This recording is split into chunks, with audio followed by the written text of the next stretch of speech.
Hey people, we are back. It is Tuesday, the 27th of September. Welcome to TDA, the day after, your favorite news platform and the home of popular culture as defined by the culture. And should we get to introducing ourselves?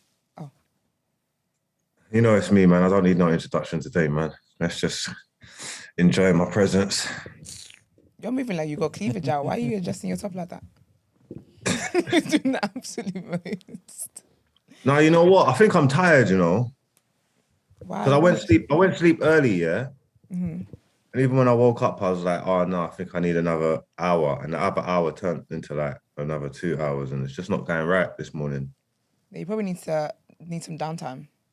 Yeah, so I just tried to just give myself a little, you know what I'm saying? You just came back from DR. You know what I'm saying? What was that, 2 weeks ago? That was ages ago. Because he was busy in DR, so did you rest? I wasn't that busy. I was doing philanthropy. Oh, for sure, yeah. That's all work. It's hard work, you know. Of course it is, exactly. So you need rest, not days off from TDA. I don't think you've got any more allowances for the year. But Sorry, can I see that again, please? Can you go back on E-Man?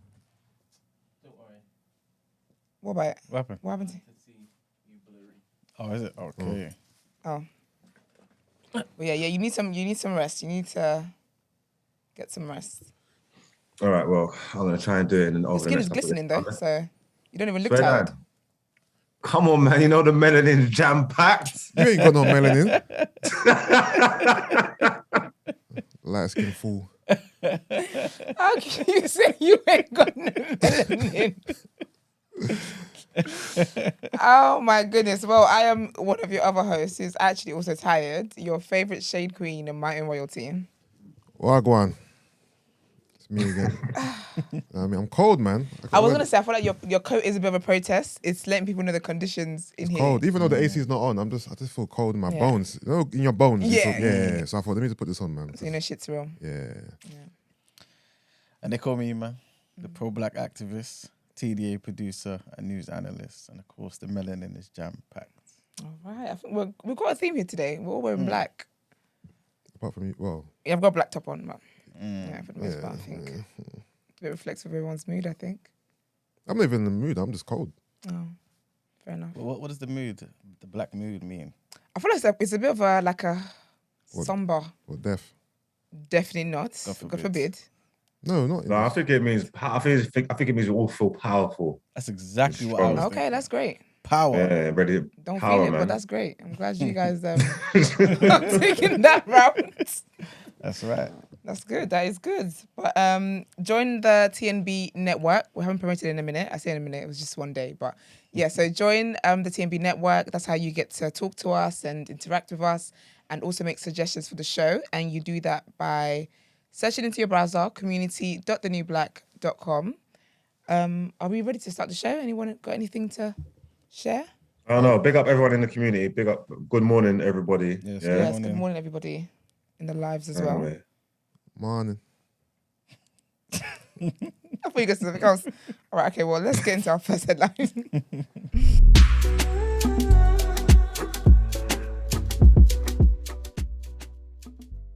Actually, get this stuff. So he's not at work right now. He's not at work. He's definitely tired because he has one thing to just turn on your laptop and bring your iPad. That's it. I'm here. So the first 27, right? It's the 27th. I thought you were going to say the battery was low. I was about to say you need to log out for the day. Yeah. We'll see you tomorrow. We're going, sorry, man. All right, so the first headline is about the Russians, right? So are the Russians backtracking or was it a genuine mistake? The Kremlin has admitted the mistakes were made in its drive to mobilize Russian army reservists to fight in Ukraine amid growing public opposition. Putin's spokesman said there are cases when the decrees violated and all the errors will be corrected. Multiple reports say people with no military experience or who are too old or disabled even are being called up. Last week's mobilization decree had already triggered widespread protests. President Putin announced what he described as partial mobilization on 21st of September, with his defense minister saying 300,000 reservists would be called up. However, reports in opposition Russian media suggested that up to 1 million people could be called up, pointing out that one paragraph believed to be about the exact number of the required reservists were omitted or classified in the published version of Putin's decree on the official Kremlin website. A number of military experts in the West and Ukraine say Mr. Putin's decision to call up reservists show that Russian troops are failing badly on the battlefield in Ukraine, which is more than 7 months after Moscow launched its invasion. Since the mobilization announcement, more than 2,000 people have been detained at protests across Russia. At a briefing on Monday, Mr. Putin's spokesman, Dmitry Peskov, conceded that mistakes were being made. He said that in some regions, governors are actively working to rectify the situation. Media reports earlier suggested that this could be done to stop potential recruits from escaping abroad. Mr. Peskov also said he was unaware of any decisions to shut Russia's borders and impose martial law in the country. Yes. And our second headline, again, this is a trigger warning, and this is something that occurred in Russia as well. A gunman has opened fire at a school in central Russia, killing at least 15 people and injuring 24, Russian officials have confirmed. The victims include 11 children at the school of about 1,000 pupils in the city of Ivsk. The gunman killed himself at the scene and was a former pupil of the school. Videos posted online appeared to show panic inside the building where the shooting took place, with children and adults running along corridors. Other footage shows blood on classroom floors and a bullet hole in the window, with children crouching down underneath desks. 11 children and 4 adults were killed, including 2 security guards and 2 teachers, according to Russia's investigative committee. All but 2 of the 24 injured people were children. That's wild. Yeah. That's Sad, very man. wild. But yeah, that's the end of the headlines. Okay, all right. Well, let's get into our topic of the day. What you saying?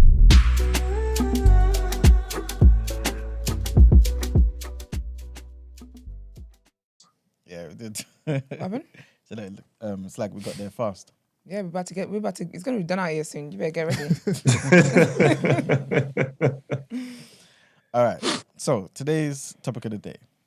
Is this enough, more than enough, or bonus, as you do not expect anything anyway? So here's the background, right? So according to an inquiry, Cambridge received significant benefits from slavery, Cambridge University. The investigation carried out by the Legacies of Enslavement Advisory Group found that the university and its colleges benefited from companies that participated in the slave trade, as well as from individual benefactors and from fees derived from the families of plantations. Following its investigation, the group has made a series of recommendations which the university has committed to implementing, right?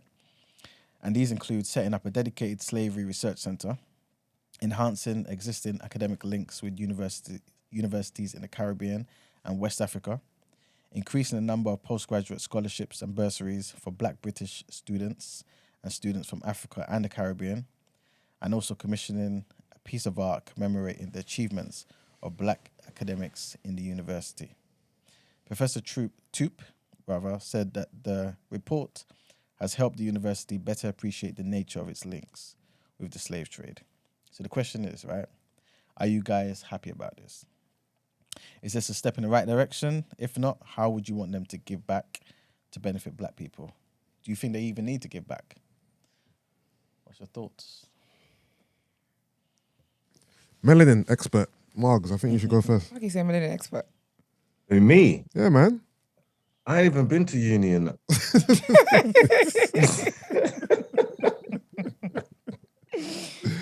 I'm so done. Wait there, so what are they saying? These places benefited from slavery? Yeah, the same Cambridge University benefited from slavery. An inquiry was done. And basically they've said to Cambridge, look, these are some of the things that we think you should kind of do in it to kind of show that you're committed to, you know what I'm saying, the change and all that type of stuff, right? And just show that you obviously, you feel bad about it. And so basically what it is that they've said they're going to set up a dedicated slavery research center. They're going to do they're going to enhance existing academic links. Sorry, what's the slavery research center? I have no idea. There's no real detail about it. But I guess maybe it could be something like, I don't know, maybe they look back at certain records. Maybe they help people do certain, I don't know. What for? I don't know. What's the point of this? People may find it Yeah, some people are always fighting the fight of restitution and getting stuff back and all that stuff. So I guess for people who really have been fighting for that, this will be a good start for them. Yeah.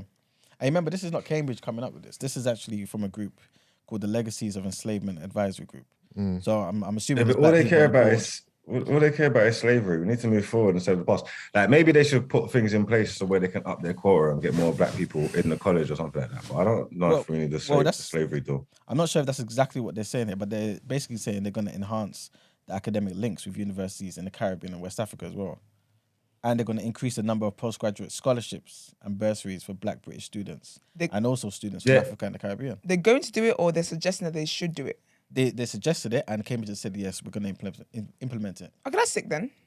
Yeah, that's good. That's very good, That's good. That benefits from Stormzy was doing that, so that's very good. Okay. I think everything benefits from slavery, especially over here. Everything before us, all these buildings we look at, all this stuff, like everything benefits from slavery. I'm not saying people shouldn't have to acknowledge it, or there shouldn't be some kind of like reparation or something like that. But I mean, yeah, I don't know, because I just think everything benefits from slavery. So I don't know what a slavery research center is though. I think the framing is kind of weird to me. You want to enhance academic links with universities, increase number of postgraduate scholarships. Yeah, all that is great, but you can do that without the whole slavery narrative, in my opinion, anyway. But it's because of this whole slavery thing, isn't it? So that's why I think they're kind of linking it to that, to basically say, because of this, we want to rectify, you know what I'm saying, some of the things that we benefited from. So that's why they're kind of mentioning it. And also, the group that kind of suggested it to them is a slavery advisory group. I hear you, but that's do good for black people, regardless. You don't have to keep everything as slavery, bro. Just, you know what I mean? Like, it's just kind of tiring for me, to be honest with you. Okay. Yeah. I think it's good for people who have been fighting the fight for some kind of is it retribution? No. Reparations. Reparations, that's it. I think it's good for them because obviously this is kind of a step in the right direction, I guess. And to be fair, when you think about like universities and in terms of the people that go there and the applications they get and the number, like how like black people are very disadvantaged when they go to university and all that kind of like. In terms of education, black people do suffer a lot for it. So I think if they can do something where it's intentional, I know, but then why not? Like, let me walk to Cambridge University and go to my admissions line. No, sorry, sir. Go to the Slavery Research Centre. You know what I mean? It's giving. It just the framing is weird to me. You know what I mean? So what would you rather people do? Yeah, because obviously. It can get a bit tedious or whatever the word is, like when everything like everybody's always bring up slavery this, slavery that, but when you actually look into things, it is the root of the majority of the problems, isn't it? So it's hard to ignore, innit? So what's the alternative then? How would you suggest people move forward? What I'm saying is ignore slavery, don't not ignore it. But if I'm black and I wanna apply for Cambridge University, in the background, right? Make sure everyone is at an equal playing field. You don't have to. Let me not go into the website, and because I'm black, I got to click on the slavery research section, and that's where I apply because I'm black. You know what I'm trying to say? Give everyone an equal opportunity. Like, but you wouldn't be applying. I know. I'm not. I'm just being. I'm framing it the way it looks in my mind, innit? It just feels. I don't know. It just feels weird to me. What if it was more so like a museum? Where there was, I guess, certain records that linked people, I guess, from West Africa, the Caribbean, or I guess the Caribbean back to West Africa, and maybe went into certain details that kind of documented slavery and how black people fought for rights to come out of it, and basically the achievements of black people. How would you feel about that? We want to highlight.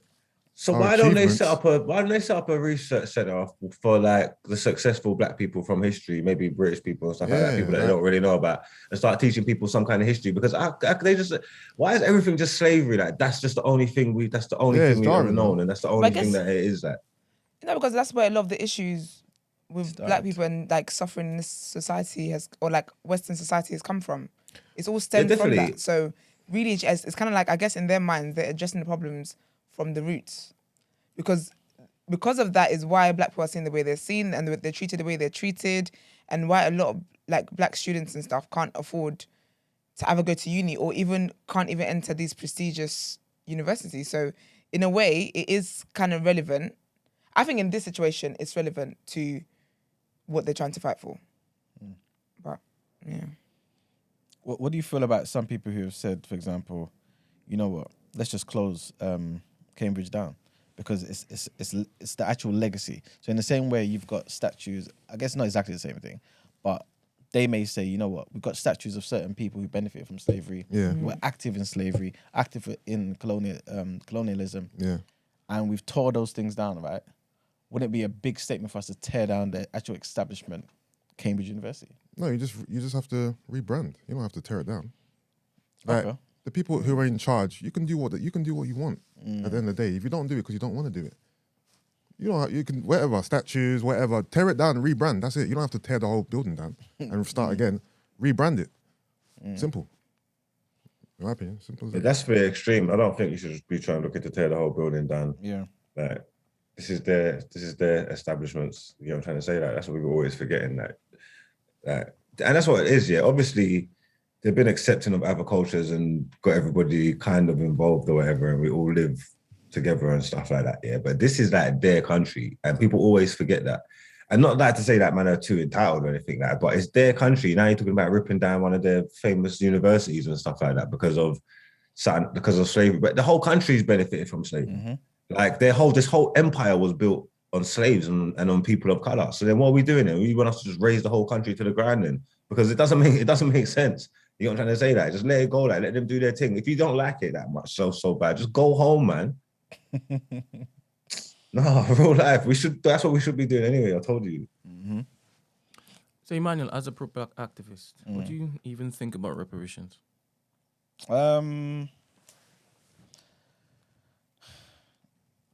It's a bit of a tough one, man. I think we should get some type of reparations. Well, people who obviously, I guess, descendants of slaves, in the West that helped develop the West, basically, and even back home, to be fair.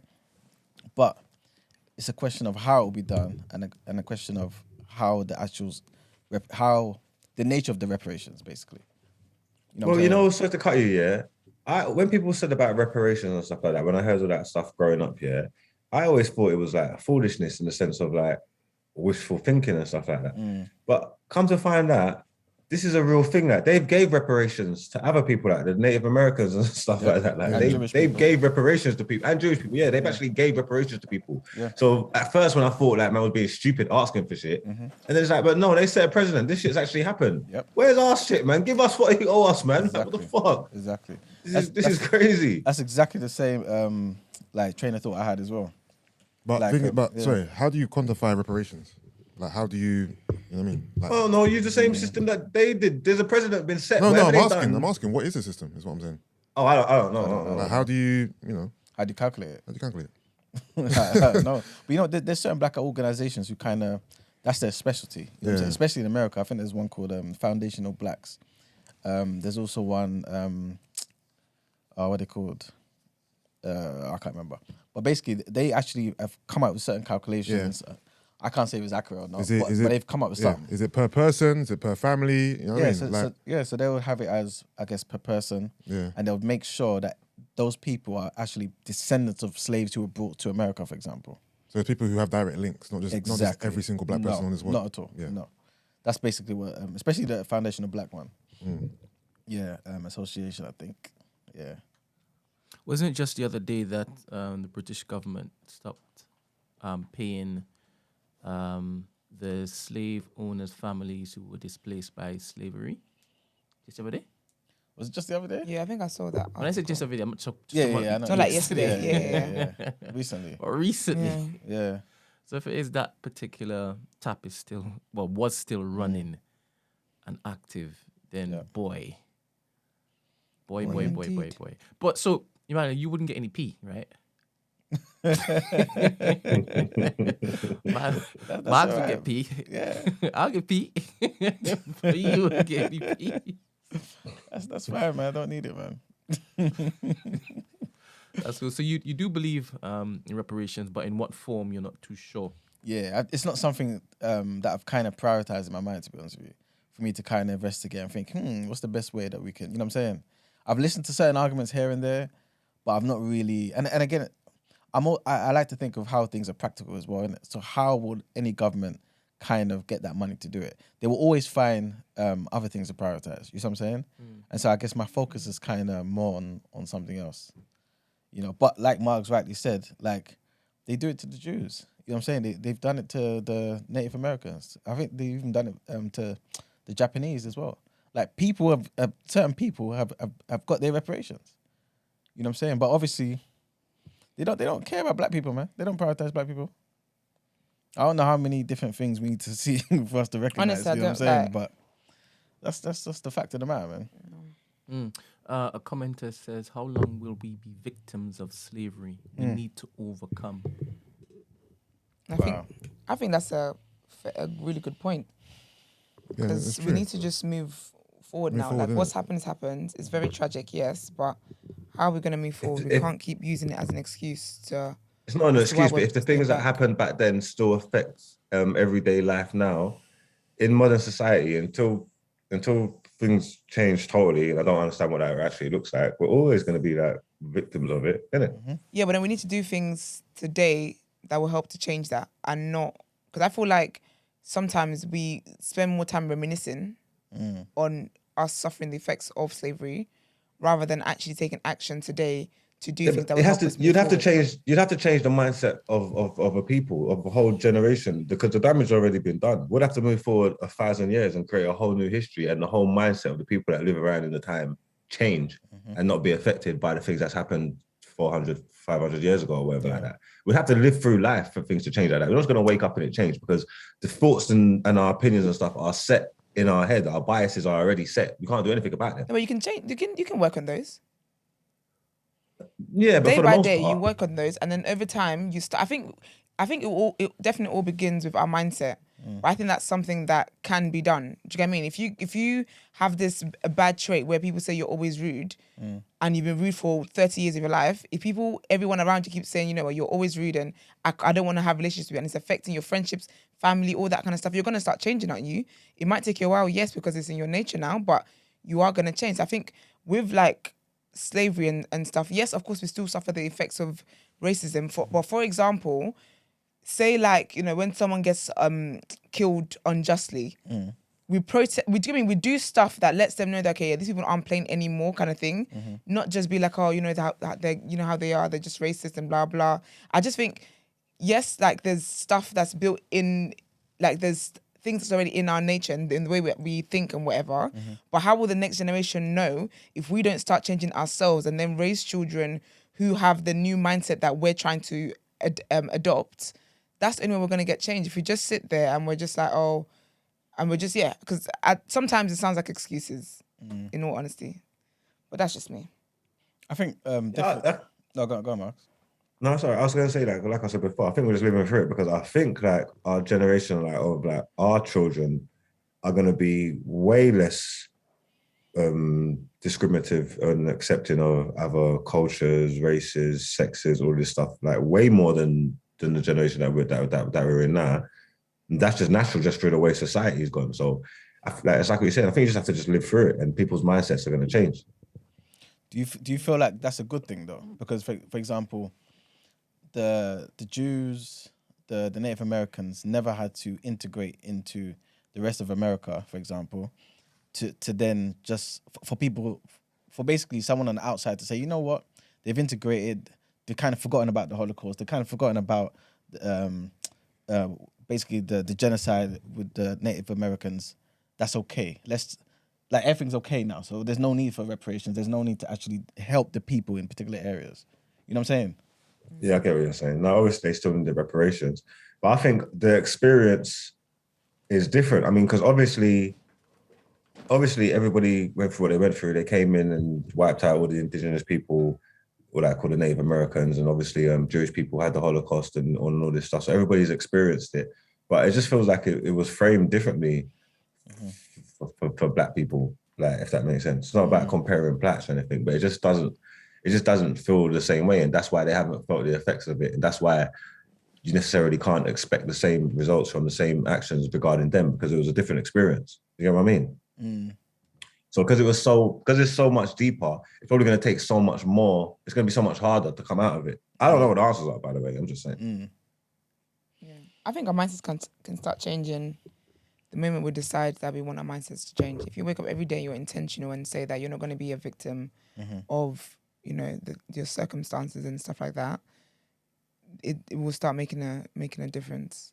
But at the same time, obviously, I'm not ignoring that certain things are bigger than just you thinking positive. Or do you mean there's certain things? For certain people, it's harder for that change for them to experience that change, just because they're literally that's just like socioeconomic things. That's just barriers. Do you get what I mean? So it is difficult, definitely, but.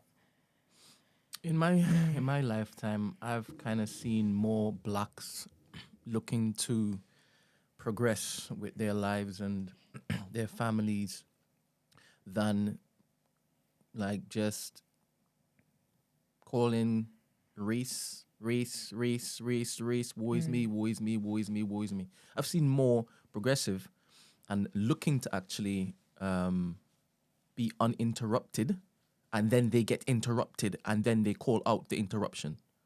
Okay. So I don't see more victims than I see people looking to actually just progress. That's me though, and that's my environment. I don't know for any other people, and I surround myself with people who don't look to play the victim when it comes to race too tough. But I do surround myself with people that call out racism when it is they see it. Do you feel those people that you surround yourself with, that you described, yeah? Do you feel like what makes them different from the rest? Is their background different? Is their ethnicity, the experiences different? Because why is it that group? You know what I'm saying? Like why is their outlook different? So, I can't really speak to the type of people that are on the other side of this particular conversation. So those people who are characterized as just, I wake up in the morning just to sponge off of this particular race card, I don't see them on often enough to me to form this mold where I can actually use it in an argument. So I don't even know what they even look like and how it is they move. You understand? And even when it is that you see certain like stories online, it's normally that person's at the workplace and then something's happened, and then off the back of that, boom. Do you understand? To be fair, I think what you just described, I think that's the majority. I don't think black people wake up every day playing a race card every moment of the day. I think they just live their lives, like you said, and when they're interrupted, that's when they protest. So I 100%. So I feel our mindset is focused and facing the right way. Yeah, of course. En masse. Yeah, 100%. 100%. Okay, so basically, based on that logic, I'm assuming you're saying at some point in time, those issues will be a thing of the past. The issues 100%. As Mark said, I mean, just for on default, our children are going to be treating each other completely differently. When you say issues, you mean on our side or on their side? As in issues that face us, that we face, by the way. No, how's that going to change? That's what I'm asking. We can only do our part. If we wake up every day and just strive for greatness, that's our part in it. We can't control the other side. Yeah, I think society on a whole, they're less tolerant of these particular things, as in racism. Yeah. And so as you continue, it's going to be reinforced. So after a while, you're going to see less and less and less and less and less and less and less and less, especially in these metropolitan areas anyway. But I can't really speak for those on the outskirts. And do you basically attribute all of that down to just the mentality, our mentality changing, and therefore our children's mentality more and more changing? Oh, 100%. I do believe, like I said, our mindset, I believe, is where it needs to be. And what we protest is just stop trying to impede us. That's how I see it anyway. Like, we don't go into work looking for, all right, I'm just going to wait for an opportunity to basically scream, woe is me, and you are onto me because I'm black. I think they go in mindful that it's a hostile environment, but they're not looking to jeopardize until it is they need to basically stand up and talk. That's what I've seen anyway. Okay. Yeah, so the wariness, I think it's because it keeps getting covered on social media, keeps getting covered in podcasts and those types of forums. But I don't know. I think in everyday today workings, I think we're focused on progressing. Okay. It's them other efforts, man. Keep bringing it up. Like this article, right? Yeah. Look what we're doing now, talking about this because of this particular initiative. That's what I'm saying. Like this whole Cambridge thing slavery didn't have to be the narrative here. Just do better by black people. Simple as that. But then I guess they would see it as why should we do better by black people? Then don't do it then. No, but not that they shouldn't. But I mean, like, we're deciding to do better by black people. Why? Because we did something in the past. That's where. Yeah, that's why the links there. You know what I yeah, mean? you're just trying to keep us under your thumb, man. Fuck off, bro. You know what I mean? Yeah, I don't really begrudge the people who continue to be on these institutions' necks, right? Because I like when it is that they have to basically displace themselves in order to, I guess, appease. But my focus and again the people who I surround myself with, because that's who I see as my companions, right? These people who I muck in with and work alongside. These are my tribe, and as many individuals that I can get with my type of mindset, I think it will be more beneficial because the influence will spread quicker. Yeah. You understand? So that's all my focus is on. Whatever happens in and around the scene, cool, I'll take it in, but it can't distract me from what I set out to do and what me and mine set out to do. Okay. I mean, pick up the slavery committee who sorted this out for Cambridge. Because I can imagine, like, with like black students, how you work hard and blah blah, but then with Cambridge and like Oxford, because they've got stats to reach or to hit when it comes to diversity, I'm sure they probably have to turn away some excellent black students on account of, we've hit, we're only allowing 2% this year kind of thing. So this is good, and if it helps the kids as well, because I'm sure there are kids as well who have the grades and all that kind of stuff, but they actually can't afford to go, so they would have to then go to another university and stuff. So this is good. Well done to the people. Yeah. Okay. All right, let's get into our next headline.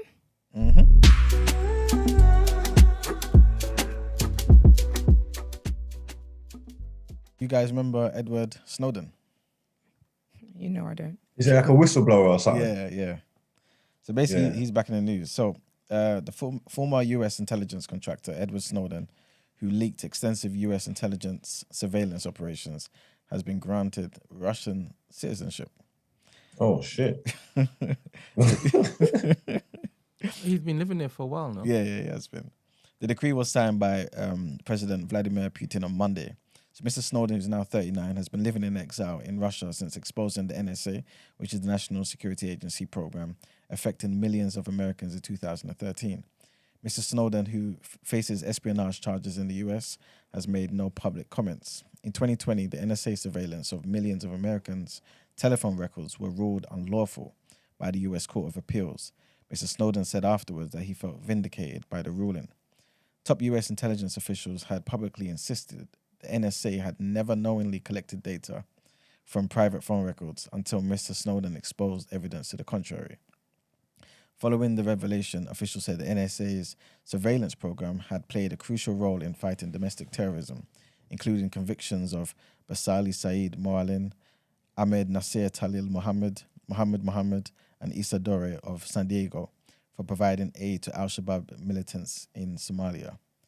Mr. Snowden's lawyer was on Monday quoted by a Russian state news agency saying that his client has never served in the Russian army and therefore will not be called up as part of the partial mobilization announced by President Putin last week. And our next headline takes us to, economics, man.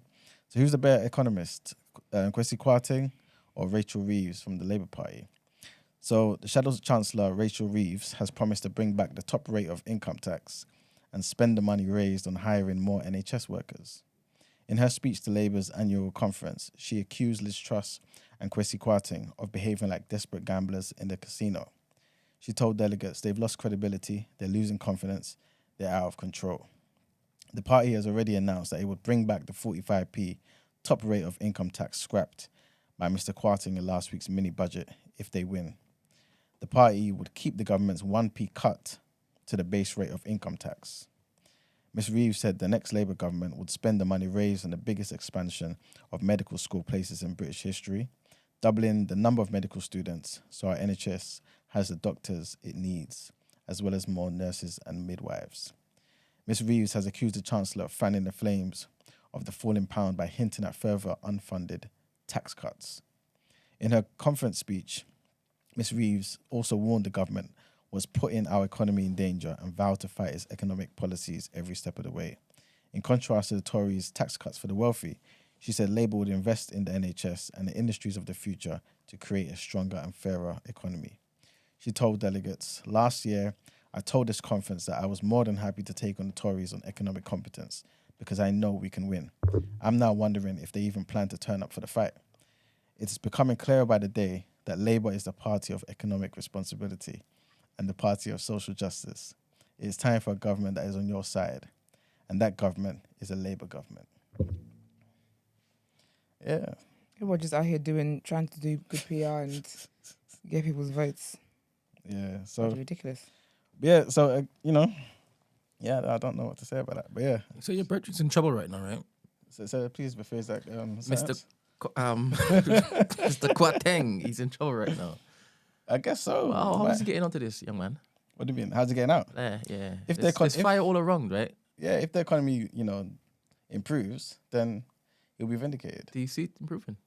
Yeah, I do actually. Yeah? You Yeah. think he's done the right thing? If they stay in power long enough, I think it will. With what he's put forward? Yeah. So you actually believe he's done the right thing? I think some things I don't necessarily agree with. Remember, I'm not for, I have to stress this to the people, innit? I'm not for the Tories, I'm not for Labour, I'm not for governments. I'm about reducing government intervention. Whenever governments are involved in too much, they make things worse. That's what I'm about. So when he's doing the borrowing and all this type of stuff, I'm against all of that stuff. But in terms of the decision to basically cut tax in order to boost the economy, I believe that's the right decision. So later today, we're going to be hearing updates about the interest rates going up, right? Mm. That's going to hurt everybody, right? Yeah. And that's been done in order to help the pound Inflation, to yeah. stabilize, I guess. Yeah, I guess so. Do you think it's going to work? I mean, long-term interest rates, there's back and forth. A lot of economic analysts say that doesn't even really help, to be fair. You know what I'm saying? Depending on how especially if the inflation isn't mad high. But again, it might work. It might work. It'll, obviously discourage spending and borrowing and all them type of things there, to try and bring down inflation and whatnot. But this is the thing, right? I think people need to recognize that what the pound's doing, all of this stuff is temporary. You know what I'm saying? Or at least potentially could be temporary. It's way too early to say, the pound's just going to crash. It's, you know what I'm saying? And it's over for the UK. It's way too early. You know what I'm saying? It's not necessarily the fact that what he's done is wrong. It's how people perceive what he's done. So people perceive, for example, his actions as something that's maybe reckless. They believe the UK won't respond to it very well. And so they want to take their money out and do certain things. And that's what's made the pound plummet. Isn't that what the market is based on? Perception and faith and yes and no, but not long term, no. No, but in the short term. Yeah, in the short term, yeah. Yeah, so when you say not long term, how much time are we looking to give him and trust in order to see if it turns? I honestly couldn't say because I don't know numbers, I don't know the figures, I don't know none of that stuff. So I don't know how long they would need. But personally, how long would you give them? I don't know. Maybe the next election. Yeah, the next election. Because they don't have a choice anyway. We don't have a choice. When it comes to that time, we'll look at the situation. But based on them, as in Liz Truss getting letters of no confidence since I think it was yesterday. Yeah. You're not seeing this turning around anytime soon, right? What turning around? Well, the pound dropping. Maybe not. Maybe the Bank of England will do certain things. Maybe a discussion with Kwarteng, and they can come up with a plan to kind of make it stable, and then maybe it will increase. But you have to also remember that the dollar's doing well at the moment as well. It's not just a case of the pound just doing badly. The disparities are also caused because the dollar's doing particularly well also. You know what I'm saying? So there's so many different factors. But the overriding thing for me is, how do you boost the economy? And you don't boost the economy by introducing more tax. That doesn't make sense. It just doesn't make sense. You have to, like I said, incentives. That's the only way you get people to do things. Sorry, wasn't the tax going to be to the rich? Who creates jobs? The working class? No, but I'm saying Who's going to create jobs? when you say you can't do anything if it is you just tax more people, it Yeah. was the type of people that were being taxed, right? There's some institutions that aren't even getting taxed the way they should be getting taxed right now, right? I don't know. I can't say for sure unless you tell me what you're talking about. The filthy rich. No, but why do you say they're not being taxed as they should be? Because they dodge it and it's not So things that policed properly. And it's not. No, but it's not a case of it not being policed. It's according to the law. how about Amazon? What about Amazon? How about Amazon and those oil people Yeah. who I think a couple months ago they were saying that they earn mad billions Yeah. and they weren't paying the amount of tax that they should be paying, and then they were like hiking up the prices of oil and stuff. Yeah. But again, this proves my point that that's not a Tory thing, because it happened under Labour too. No, These are but issues with the government. We're only talking about last decade. We can't be talking about before that. Don't say it happened under Labour. But it happens all the time. We're talking Every about, government. no. We're talking about the last 12 years, right? We could only deal with what's in front of us, All right? right, cool. I'm just curious because listening. Yeah, go on. in my head, every time I wake up, I'm seeing something else about Mr. Kwarteng, and I'm seeing something else about mistrust, and I'm seeing something else about conservatives, right? Like every single day, right? And for the last 10 years, it's been the same thing. They've just changed the leadership. So I want to know, whilst I'm sitting here just behind you, if your tune is going to change at all regarding the type of messaging you put out pertaining to who we should be letting time, who we should be giving time to, and who we should look to entertain. All right, like I said before, the first thing is, this is what I need you to understand, right? My position. So my position is clear. I heard it. And I'm going to get you a t-shirt. What's my position? Black people above everything. No, that's not what I'm talking about.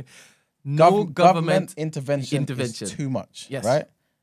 Governments need to wash their hands away from us, right? I believe in freedom, right? Cool.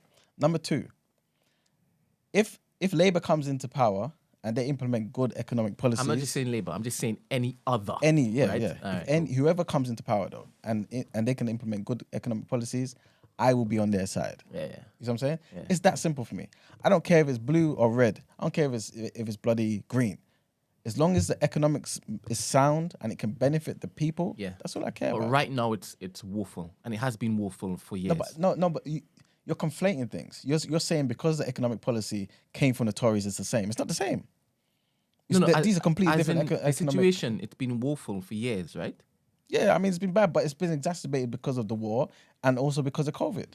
But Tory's been in government for 12 years. I It's not understand. just a recent thing. No, but it is. It's gone worse recently. Of course it has. You think COVID and the war hasn't made this worse? I didn't say that. I don't know where you got that from. No, but that's what I'm saying to you. So you can't just say, and, the 12 and also years. Brexit, right? All of this type of stuff. No, but Brexit was a main part of this. Brexit was part of it, yeah. All right, cool. Cool. But remember, the people voted for Brexit. It wasn't Tories. The people voted for Brexit.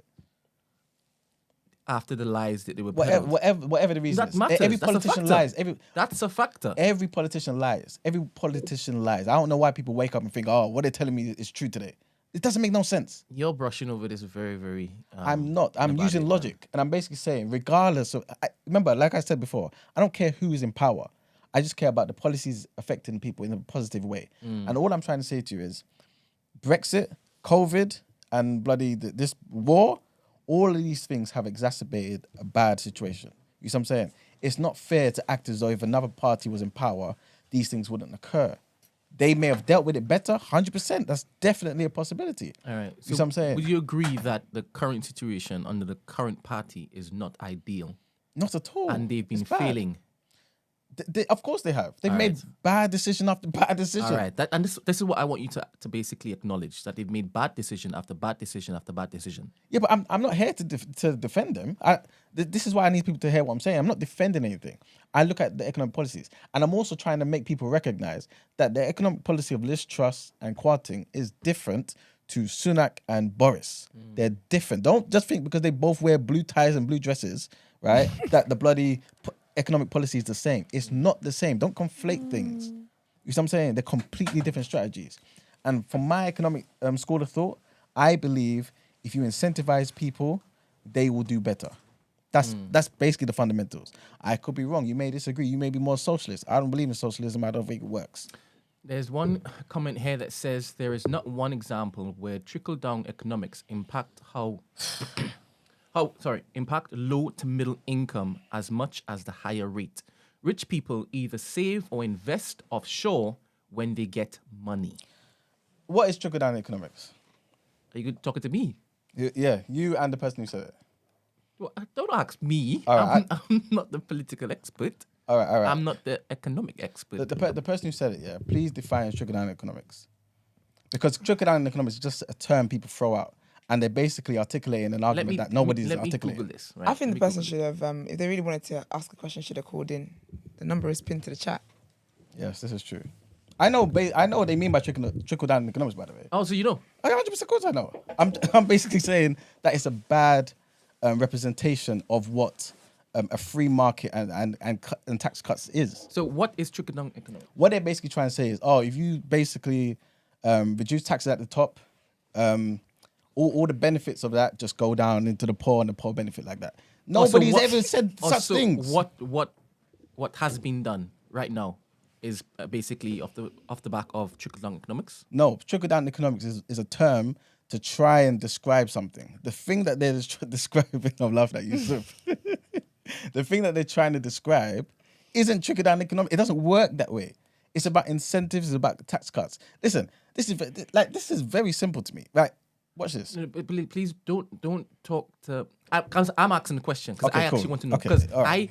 the person who you're talking to might feel they're an idiot, right? No, not at all. I'm curious. I actually want to know where this is coming from. Okay. You understand? So when they say trickle down economics, you're saying, but that's not even what it is that Kwesi is doing. No, that's not what I'm saying. I'm basically saying the trickle-down economics comes from the left. Typically, it's come from the left, and it's trying to describe an economic policy that is typically carried out by the right. However, it's not a good description of what it is. The term has come from the left. Yes. To describe what the right are doing. Yes. But that's not what is actually being done. It's not a good description or articulation of that economic idea. And so what happens is people attack the representation of the idea and not the idea itself. Yeah. You know what I'm saying? And that's the issue. This is why people just throw around trickle-down economics. So you get fed up when it is that you hear that term? No, I don't get fed up. It's good to dialogue, isn't it? If you've got the time in it. All right, cool. I don't So get fed is up. it true that the super rich don't put the money back into the economy? That's not true.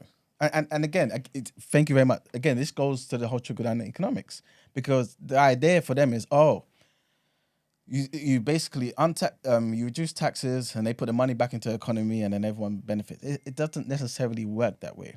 It's about creating incentives. Focus on the incentives part, right? For example. So is it true? So for example, Brent, yeah. So for example, yeah, if you reduce corporation tax, right? What does that do? You get potentially more businesses starting up, right? Cool. Because obviously there's certain people who, for example, again, it was going to raise from 19 to 25%. That's 6% increase. There's certain people who basically were thinking, how can I start this business? I'm passionate about this particular business. I want to start this business. I don't have the funds. I have to factor into my bloody business plan, go and see the bank and see how I'm going to raise these funds. That 6% makes a difference. That will now potentially make an idea a reality. That's how you start a business. A business is good for the economy. You have employers. People can leave their house, go to work and find work and actually work and get an income and benefit their families. That's one example. Again, the decrease in corporation tax. Established businesses outside of the country will say, this is more desirable now. Let me come and invest in the country. Start a business here. Same principle applies. Same thing. oh, the tax is too high. Okay, you have to understand that there's reason. Everybody here, right, knows probably somebody that has moved to Dubai. Am I Yeah. right? Why? Yeah. Why? Exactly. Thank you. Because of what? Tax. Yusuf said it. Because of tax. People who are educated and who've got jobs, got qualifications, are leaving the country. Again, I'm not saying this to be disrespectful or belittle, right? But the working class, people who need welfare, like 100%. But those are not the people necessarily that are boosting an economy. Yeah. You have to understand, you have to create opportunities. It's not just take opportunities. You know what I'm saying? Create opportunities, especially when the economy is down. So you have to focus on those who are going to create. And when you tighten their belts, they don't create as much, because what is the point in it? So wait, so you kind of do believe in this term that you don't like? No. Wait. I just, Emmanuel, I thought you were saying that it's beneficial to lower the tax of the people that are creating jobs. This is why I said to you, sorry, but this is why I said to you to define trickle-down economics, because they see it in a different way. I'm saying it does benefit the economy, yes, when you create incentives. But to just say and simplify it down to, oh, if you cut their tax, they just spend more and boost the economy, and so it just goes down to the poor, and I don't know, maybe they're going to feel charitable and give to the poor. I don't know, whatever the bloody idea is, right? It just doesn't work in that way.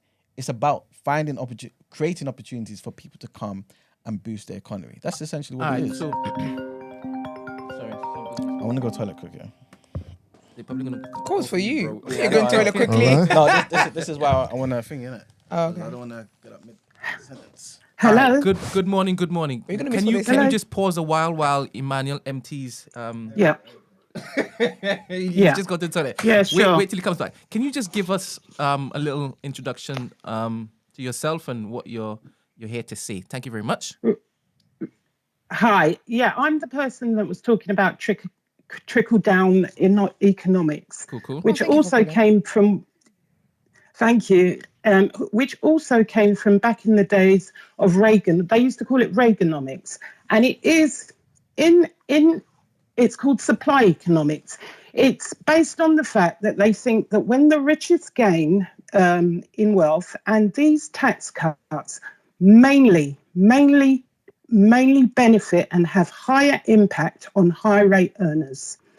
Middle to income make small gains. And what it's based on, it's called supply economics. And it means that they will spend a proportion of this extra money that they get on goods and services and creating jobs for lower incomes. But having worked in the city and having worked as a trader and having worked in an investment bank, the trends that you see amongst the rich are they either save money or they invest money. So if you look at what's happened with the housing market, what that benefits people who can already afford a mortgage. It doesn't benefit first-time buyers, because all it does is it will raise the price of houses, which will price people who are in the lower income out of the housing. If you look at building social housing is already paid for. That is money that they could spend on people who are homeless and people who don't have money. Now, I'm not just speaking about this from a point of just quoting a word. I'm talking about actually what people do with their money. People avoid tax. I work with people who went to prison for years for not even tax avoidance, crimes around paying their tax. They don't spend their money on helping other people. And why should they? It's their money. They put their money offshore. They may buy other houses. I mean, if you look at when Margaret Thatcher actually did that thing where people could buy their council houses, you'll find that the person who wrote the policy actually owns 40 properties in one council estate.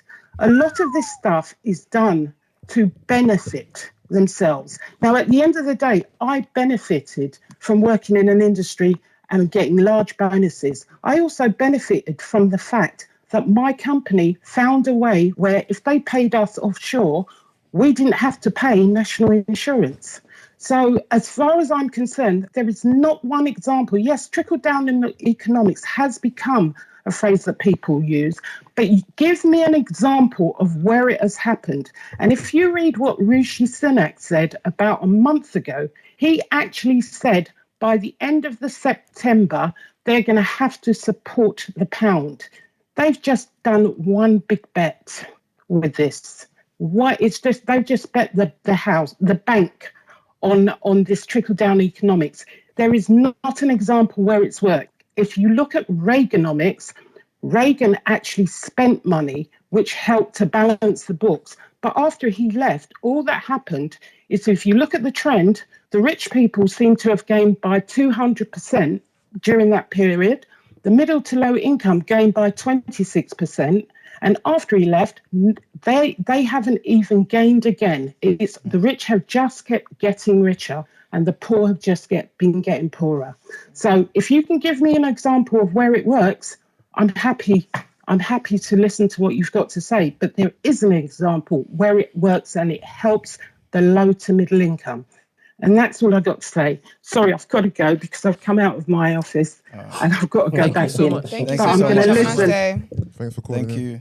No, she just dropped the mic on you. Man didn't even get a chance to Literally, rebuttal she it, said, huh? and that's that on that. One Okay. I missed- first verse. She I just gave missed- you a I one missed- rounder and cut. I missed the first part, man. But I told you not to go toilet. there was It one was to question. you. There was one question I wanted to clarify. But are you because you guys heard everything she said? Yeah. At the last part, was she basically commending? You would assume that, innit? Bro, I was here. That's I funny. was here. I was here. I was E-man, gonna E-man, get, E-man, it was for E-man. Brent. Yeah, it was for me. direct your questions to that man. No. When he over said there. you guys, that shoe did not fit me. So I knew it was Brent. All right. So Brent, Self-awareness. it sounded like she was commending Reagan, right? For Reaganomics. I don't think so. No, I think she was because she was I think basically she She saying said Reaganomics works. It used She to said be called Reaganomics Reaganomics. works. she said, huh? It used to be called Reaganomics. So supply. Yeah, but she's saying it worked, didn't it, Marks? Right? Yeah, she did say that. All right. Now, again, this is my argument. And she will respond in the chat, Okay, by the way. beautiful. Yeah. This is my argument. Government, when they put their hand in things, right, it gets worse. Cool. How do you get them? I'm basically I'm for tax cuts in every way, shape, form, and fashion. Why? Because what it does, it cuts off the supply. The more tax, the more government have to play with, the more problems they cause. That's why firstly, that's the first thing. Secondly, if you tax people too much, what they found is sometimes the government gets less money. Why is this? I kind of touched on this before. Because people, the rich, they know about tax evasion, right? Mm-hmm. They know how to put it legally into certain places, right? So that you don't take all the money that they at least perceive they're working hard for. Yeah, aka Trump. Cool. So what happened? And this is to use the caller's wonderful example of Reagan. Reagan was one of 4 presidents. I believe the first was Wilson, Reagan, Kennedy, and Bush, right? They all reduced taxes. And what did they find? They found that they got more revenue to utilize for the to boost the economy, right, than other governments, right, that actually had a higher percentage of tax. You see what I'm saying? Mm-hmm. So you have to understand that when you tax people, people's behavior doesn't just remain the same. And so you just keep getting the supply. People's behavior changes. There's ramification for this. And so what I'm trying to say is, typically, when you reduce tax, potentially you could get more than you actually would get if the tax was a lot higher, because people will be less productive. People will there'll be less things to create. You see what I'm saying? It's just an economic thingy. There's not one shoe fits all. And so because of this particular situation now, if I just amend a few variables, it remains the same and I can get more. It doesn't work that way. You see what I'm saying? Brent, you listening? So are you saying that she's right? She was right about Reaganomics, but basically what I'm trying to say is she's proving my point. The lower tax helped. You see what I'm saying? He had money to spend, and yes, he did spend. But remember, Reagan, like Thatcher, was about freedom. They learned from Hayek. You see what I'm saying? This is far right economics. This is reducing tax to benefit the economy. Like you just said, people got rich after. Yeah, of course, certain presidents afterwards, different policies, and you know what I'm saying.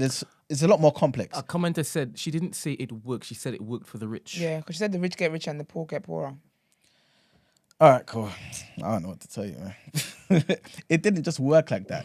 America got a big boom, right, in their economy under Reagan. It's just fact. It's just fact. You know what I'm saying?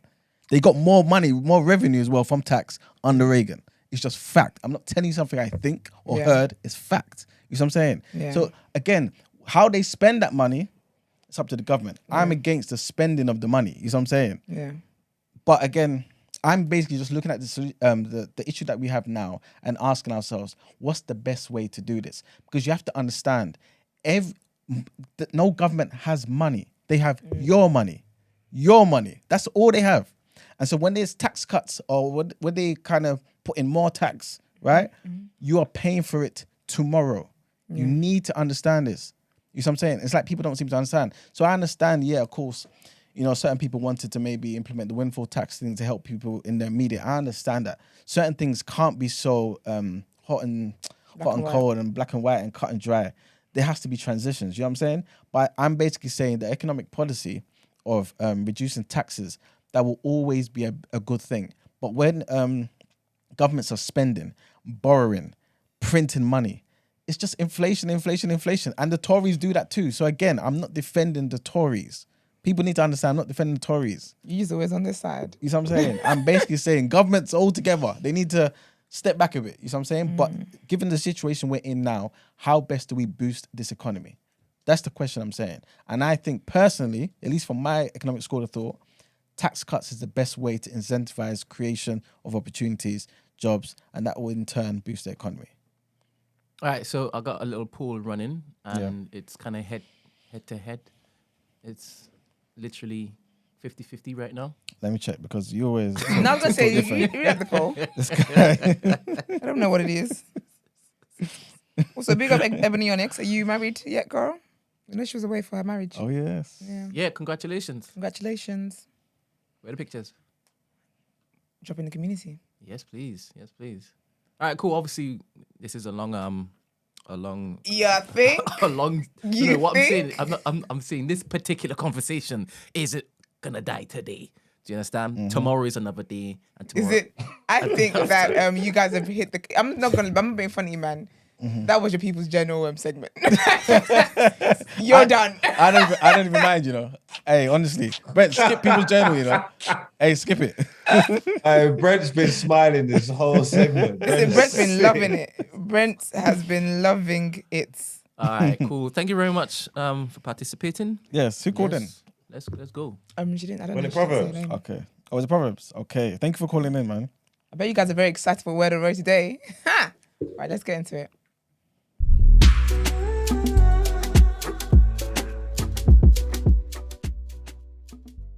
For my first bit of news is actually sad news, and then I'm gonna go on to people had me do my job yesterday, my Word on Road job. It was ridiculous.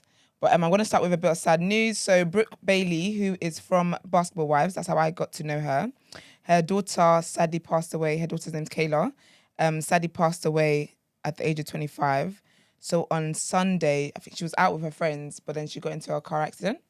So it was her and someone else in the car with her, a male, who hasn't been identified yet. And apparently what happened was they had a crash with a trailer.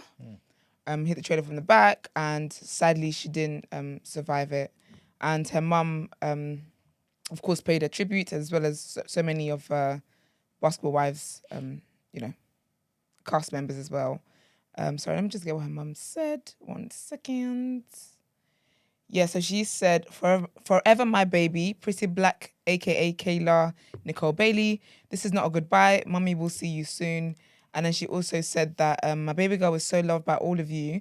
The love and support my family has received today is unreal and so appreciated. Kayla left a mark on so many lives. She entered the room and demanded respect, love and attention.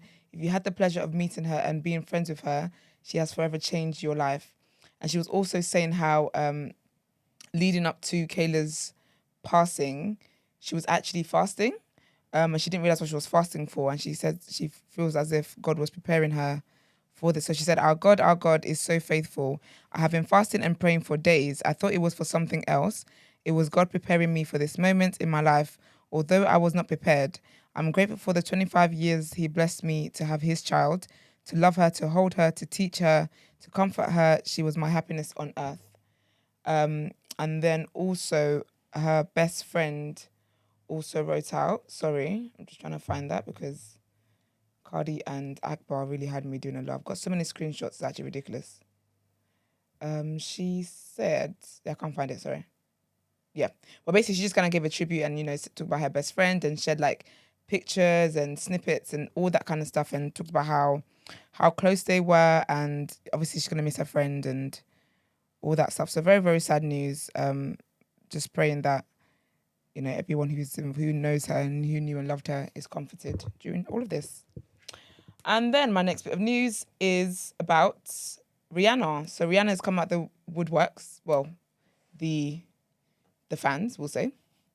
So basically, she posted the other day a picture of her holding American football with a caption that was just a full stop. And so people were kind of speculating, does that mean she's going to perform at the Super Bowl in 2023? But yeah, so Apple Music, NFL, and Rock Nation have confirmed that she will be performing in February 2023 in Arizona for the halftime Super Bowl show. Which is very, very exciting. So Jay-Z said, Rihanna is a generational talent, a woman of humble beginnings who has surpassed expectations at every turn, a person born on the small island of Barbados who became one of the most prominent artists ever, self-made in business and entertainment. And then also, NFL, the head of NFL music, NFL head of music said, we are thrilled to welcome Rihanna to the Apple Music Super Bowl halftime show stage. Rihanna is a once-in-a-generation artist who has been a cultural force throughout her career. We look forward to collaborating with Rihanna, Rock Nation, and Apple Music to bring fans another historic halftime show performance. And then the vice president of Apple Music and Beats also said, Rihanna is an incredible recording artist who is a favorite for many millions of Apple Music customers around the world. We're excited to partner with Rihanna, Rock Nation, NFL to bring music and sports fans a momentous show. What an incredible artist, blah, blah, blah. All great. So it should be really, really good. Obviously, Rihanna's fans have been fighting for their lives when it comes to music since she started Fenty. And there's currently a TikTok trend that is absolutely hilarious. And it's basically what they think Rihanna's going to come and do at the halftime show. Yeah. And so it's basically a lot of people got their Fenty products. And they're basically saying she's going to come there and just announce a new line, a new line of Fenty. But so that should be really, really good. She obviously hasn't performed in years actually, or music either. So that should be fun. And then my next bit of news is where I said Americans were wilding yesterday. So this one is a bit sad. Trigger warning. It's about domestic violence. So Moneybagg Yo, his manager has been called out by his girl for domestic violence. So basically what she did was she basically she took over his Instagram and she was exposing videos and details, everything all on his Instagram. Wow. And she said the reason why she did it was because, so she said it's been going on for a long time. But the reason why she spoke out about it was because he basically broke into her house. I guess she'd left him or something. And he basically broke into her house. And she showed the CCTV footage. Him and his friend broke the window, came into the house, blah, blah. And she said that was just the last straw for her. So she posted pictures up and she said, so an actual post on his page says, she has a top on and on that you can see like bloodstains from what he's done. And she said, I didn't want to share this, but Larry has taken it too far. Larry has been mentally and physically abusing me for the past year.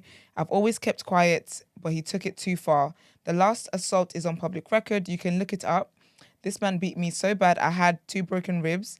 He sodomized her with his gun and threatened to pull the trigger. Thank God for the neighbors called the police. I have been silent for too long. I am now speaking up. I will not be bullied or harassed any longer. I am a survivor. I am not a victim.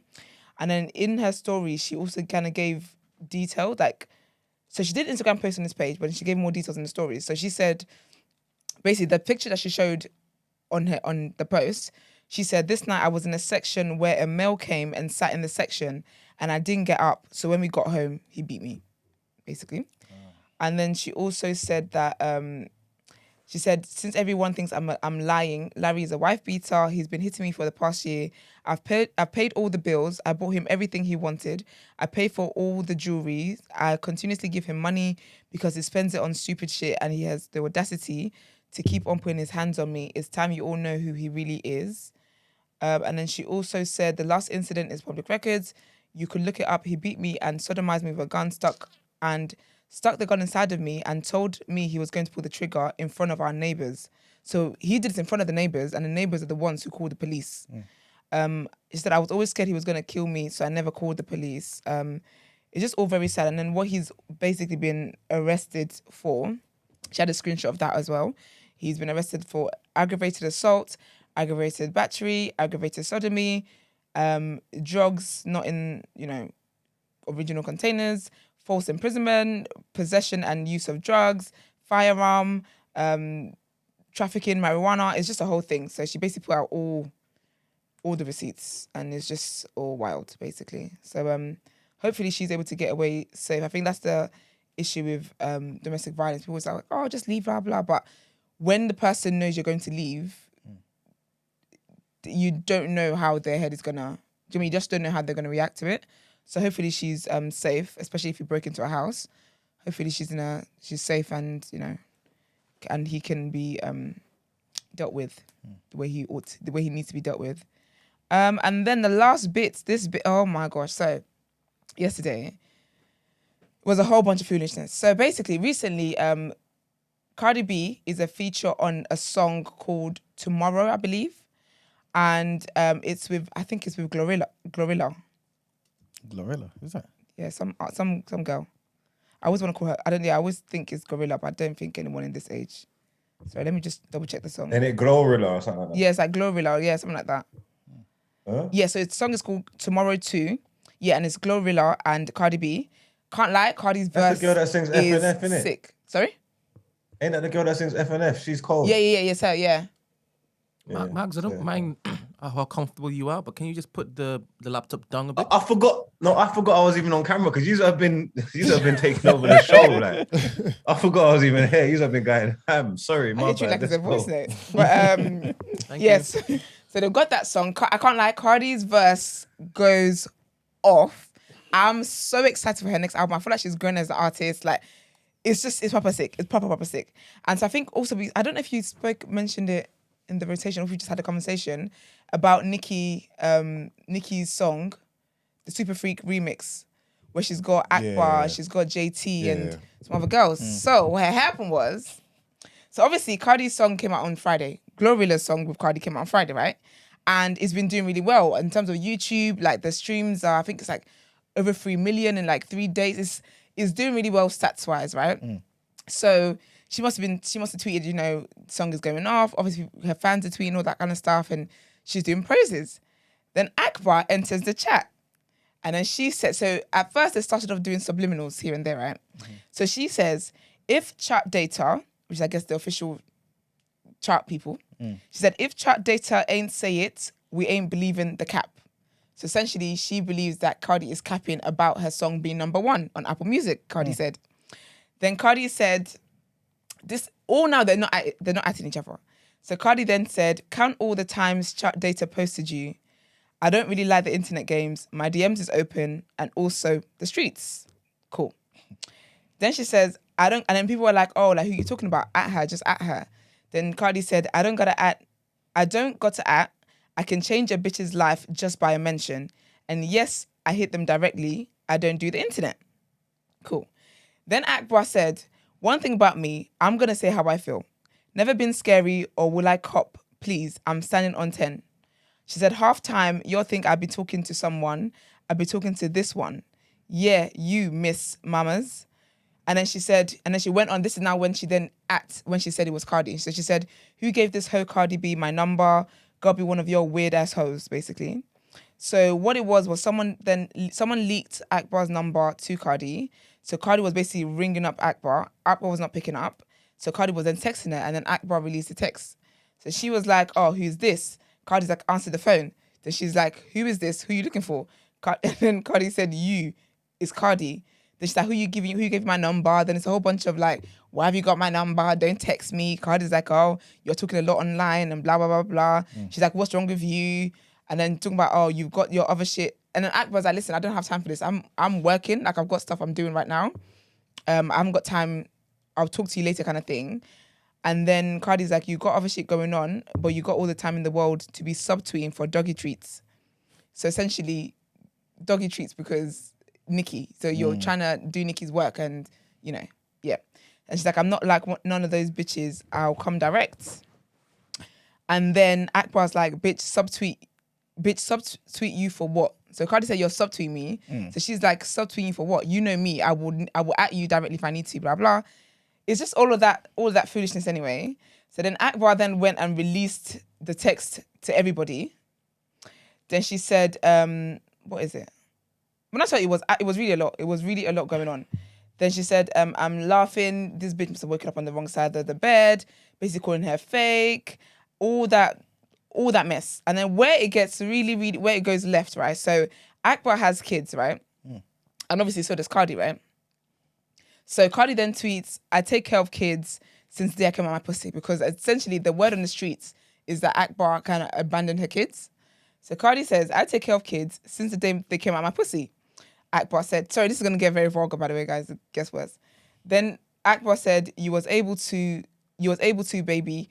I wasn't, but I got all of mine now. See, the difference between me and you is I really was in that jungle hugging with real niggas. You forgot you had kids when you got some money. Are you forgetting you had kids when you got money? Which I don't see how that's a bad thing. If more people were intentional about when they had kids, the world would be the state it is. So I don't think this did what Akbar thought was going to do. She said you were just selling it to you were basically selling your pussy to any man that ran up on you. Then she called Cardi cricket teeth. Then Cricket tea? Cricket teeth. As in those things that come out at night and go... Yeah, but because Cardi's teeth used to be really bad. Oh, teeth? Yeah, cricket teeth, yes. Yeah. So then Akbar goes into talking about, she writes her own raps and, blah, blah, blah, blah, all that stuff. And she's like, oh, her mouth is so foul, blah, blah, blah. Then she then goes to Cardi, let the world see you poodle face ass true let the world see your poodle face ass true character. Like I said, this is about a Nicki feature. So now Akbar has now brought in Nicki Minaj, who is minding her business. So she's basically saying that the reason why Cardi's upset is because Akbar has a feature with with Nicki. Then, so remember the other day I said to you guys how Cardi has just closed on a legal case where she got those girls beaten up because they allegedly slept with Offset. Cardi tweets Akbar's, she tweets her sex tape. She tweets Akbar giving some guy head. Wow. Because she plays messy. So she then she's captioned it and said, somebody go and check on Akbar. She hasn't been right since she couldn't make TJ say I love you while giving head at that. He said, go eat that dick. So basically, let me tell you guys what happened in the video. So in the video, she's basically giving him head, yeah? But she's like, oh, I love you. Akbar says that to the guy. Then she's like, tell me you love me too. And he's just silent. But she says I love you with the willy in her mouth? Brent, I don't think that's necessary. Whatever it is, she's doing the act she's doing. She says, I love you. She's like, tell me you love me. Tell me you love me too. He's like, just silent. Then she's like, tell me you love me too. At this point, she's clocking that he's silent. Then he was like, listen, just eat the dick. Oh, that's what he says? What he said? Wow. A man after Margs' own heart. Where's this video? Send me the link, Esther. What'd you say? He wants the video. Can you? Send me the link. If I find it, I'll send it to you. This is, I'm not playing the game. Journalistic purposes. So basically, she says all of that, yeah. Then, at this point, obviously, now you're taking it left because basically this is now a this is a crime. Yeah. And she could really take it to court because this is revenge porn, basically. And then what was it? What was it after that? So she said that. Then Akbar's like, oh, what was it? So I'm so sorry. 1 second. When I tell you there's too much stupid screenshots I had to do. So basically, This Akbar's is just why like, I oh, need like this this segment, because there was bare stuff going on yesterday. And I didn't have a clue what anybody was talking about, and you're making it all clear to me now. Yeah, it was really a lot. It was really a lot. So then Akbar then says, "Oh, now my kids have got." So basically, she's like to Cardi, "Why would you post that kind of thing?" Then she's like, "Now my kids have got to watch this again. You're dead wrong for uploading that porn stuff about me again. She said you scoop. I meant maybe she's stoop, but you know how American gangs go. They can't say certain letters, so maybe scoop. So you scoop so low but cool. You just threw me back into anxiety." So then Cardi says, "Wasn't you bragging about it when the video first came out? Talking about you got good head. Anyways, I'll respect your kids and I'll take it down." But then she took it down, yeah. But then Cardi's fans were like, first of all, hold on. So Akbar has a song with Tink. And I really wish Tink was in there because Tink is a very talented babe. I'm going to put this to the camera, yeah. So Akbar has a song with Tink, yeah. It's called Leaked, which I would assume came out at the time the video was leaked, right? But in the video, the cover of the video of the song is Akbar in the act. No way. Wait, so can my camera catch that? I will put it on. What's This going is on the there? ghetto. This is really. So then Cardi's fans are now like to Cardi. First of all, you got played for to take the video down because she made a whole album cover, so don't listen to her kind of thing. And then Cardi was like, "Oh, like that's annoying, blah blah blah, whatever." And then there's a point where where was that? And then so basically then Akbar. So basically, what Akbar is basically dropping like people's names. She's brought in Nicki already. I will tell you what she does with QC as well. Like it's just a whole mess. So then she then tweeted, "Saucy Santana is harder than Bardi's hubby, Offset. He be breakdancing. So all Offset does is breakdance and moonwalk on concrete." And she's like, boy, sit your ass down with all that ticking. And then Cardi then said, "This is where it goes really left." But I guess it gets really left. So I guess in these games there's no rules. Literally there's no rules. So Cardi then says, "Your mum be breakdancing in her grave every time you abandoned your kids to suck dick on camera." So Akbar's mum is dead. So Cardi talks about that. Then Akbar then said, "Let Offset watch them kids, because why you and your sister get beat up like that?" So Akbar also says she's going to call Ra Ali.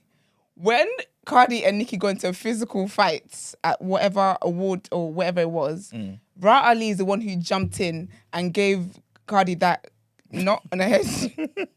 So Akbar's like, "Calm down before I call Ra Ali again." So she's like, "Let Offset watch your kids, because why did you and your sister get beat up like that?" Then Cardi says, "Now, you know I didn't play about my sister. Go dig your mother up, bitch." Oh gosh. It's a whole thing. So at this point now, Offset enters the chat. Because basically Akbar says that someone else is calling her and she's alleging that it's Offset. So Offset said, hold on. This is the most ghetto thing I ever had to do. So basically she's like, she's basically talking about Offset and like, why is Offset calling me this bitch man, blah, blah, blah. So then Offset then comes and says, "Bitch, that's not my number. Why would I call you when bitch, Cardi, already handling you, lame asshole?" Then Akbar said, "Pussy ass nigga, we know it's a fake app. You lying now like you're lying on QC. We all know this. I knew I shouldn't be trusting a nigga who be dancing all over the place anyway." Then she said, #hush up. It really all just was a mess. But the part that got me the most, the funniest thing for me personally, so while all of this is going on or whatever, Nicki is then talking about how basically she feels that she's been shadow banned on YouTube because apparently the song, so her song, you can't, since Cardi's one allegedly came out, you can't listen to Nicki's song. Like YouTube want you to log in with an authentic account, all that extra stuff before they can play the song. So she's basically saying that YouTube is a conspiracy going on and YouTube are banning against her and blah, blah, blah. So she's talking about all of that. And she then tweets, "Still ugly, by the way," which is obviously to Cardi. And then at this point, Cardi's like, "I've got to go and, get my kids or whatever." So when Nicki tweets that, Cardi then said, so Nicki obviously didn't add anyone. She just said, "Still ugly, by the way." And then Cardi then subtweeted and said, "Don't start arms." Because Nicki's got thick arms. What in the ghetto? So is this? listen, crazy. it's the most ghetto shit ever.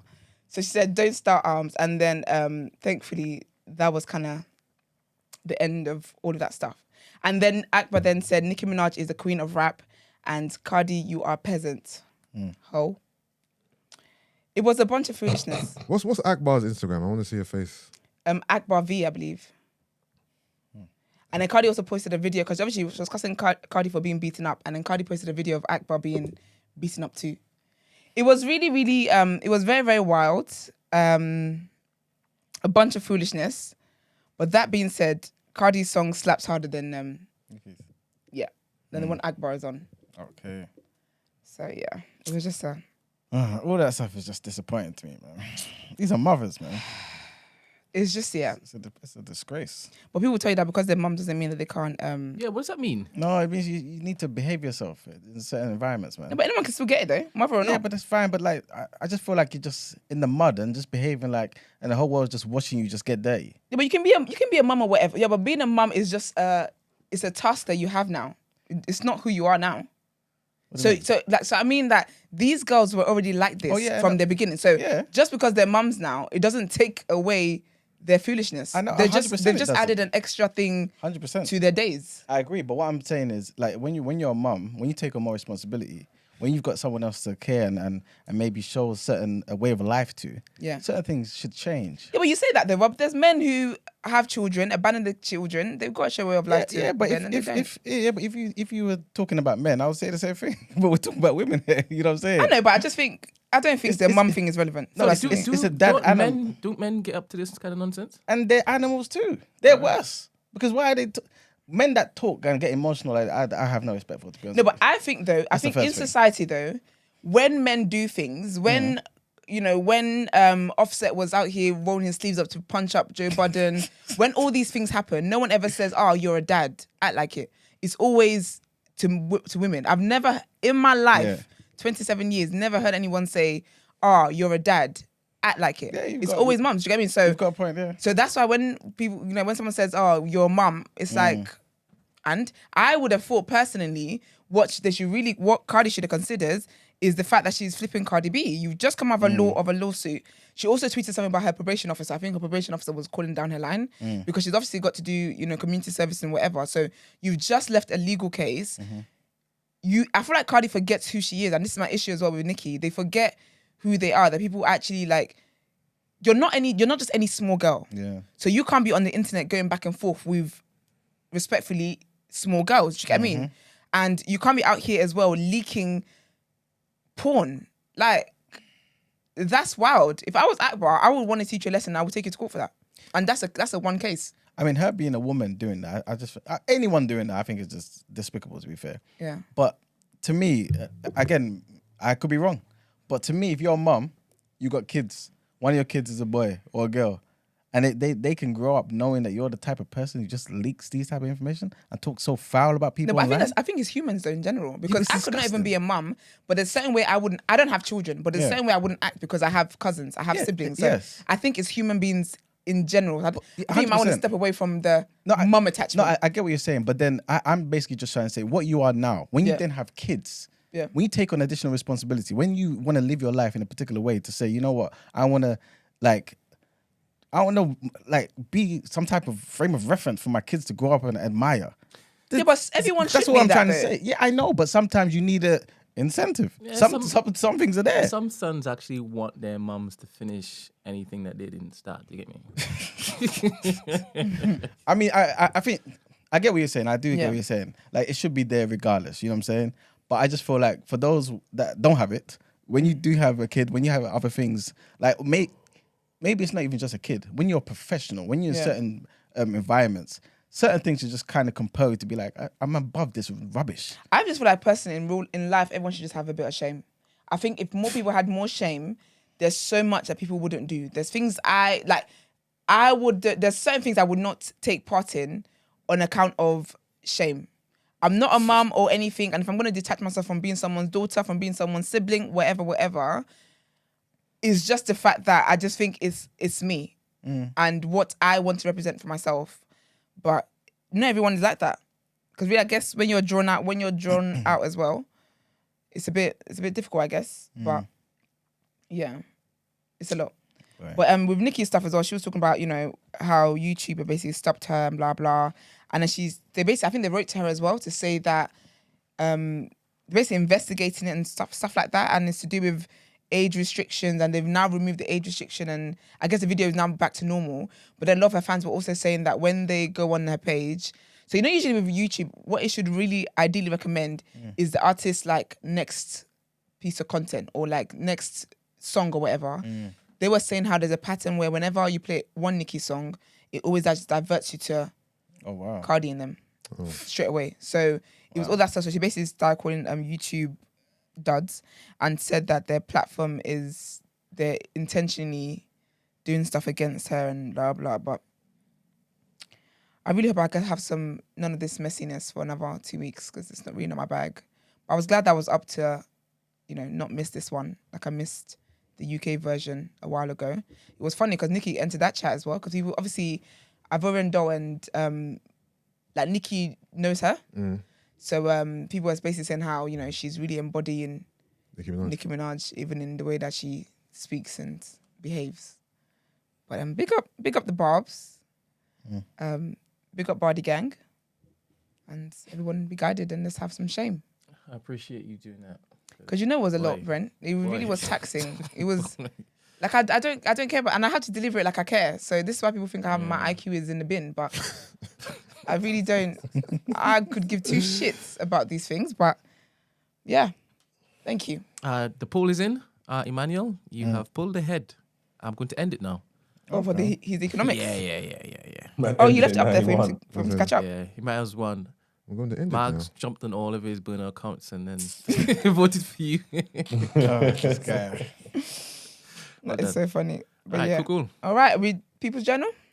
Can we get everyone to like the video? How do you think we feel? Like the video, please. If you're gonna do all of that, we need a word on. Tomorrow's topic of the day needs to be something like Yeah. something Something like. really something like. Something like. Something like. Yusuf is going to submit it. No, I'm not. Yusuf checked out for about an hour. Yusuf was lying down. I was lying down. Did you see me? Yeah, I sent him a video. I had my feet up. I sent him a video and I said, Oh, is it? Yusuf. I said, Yusuf was like, he got when he signed his contract. Listen, listen, I've been bamboozled, hoodwinked, led astray. If y'all don't see Yusuf for next year, just know he said, I'm not signing that shit. I'm done. All right, let's get into the People's Journal.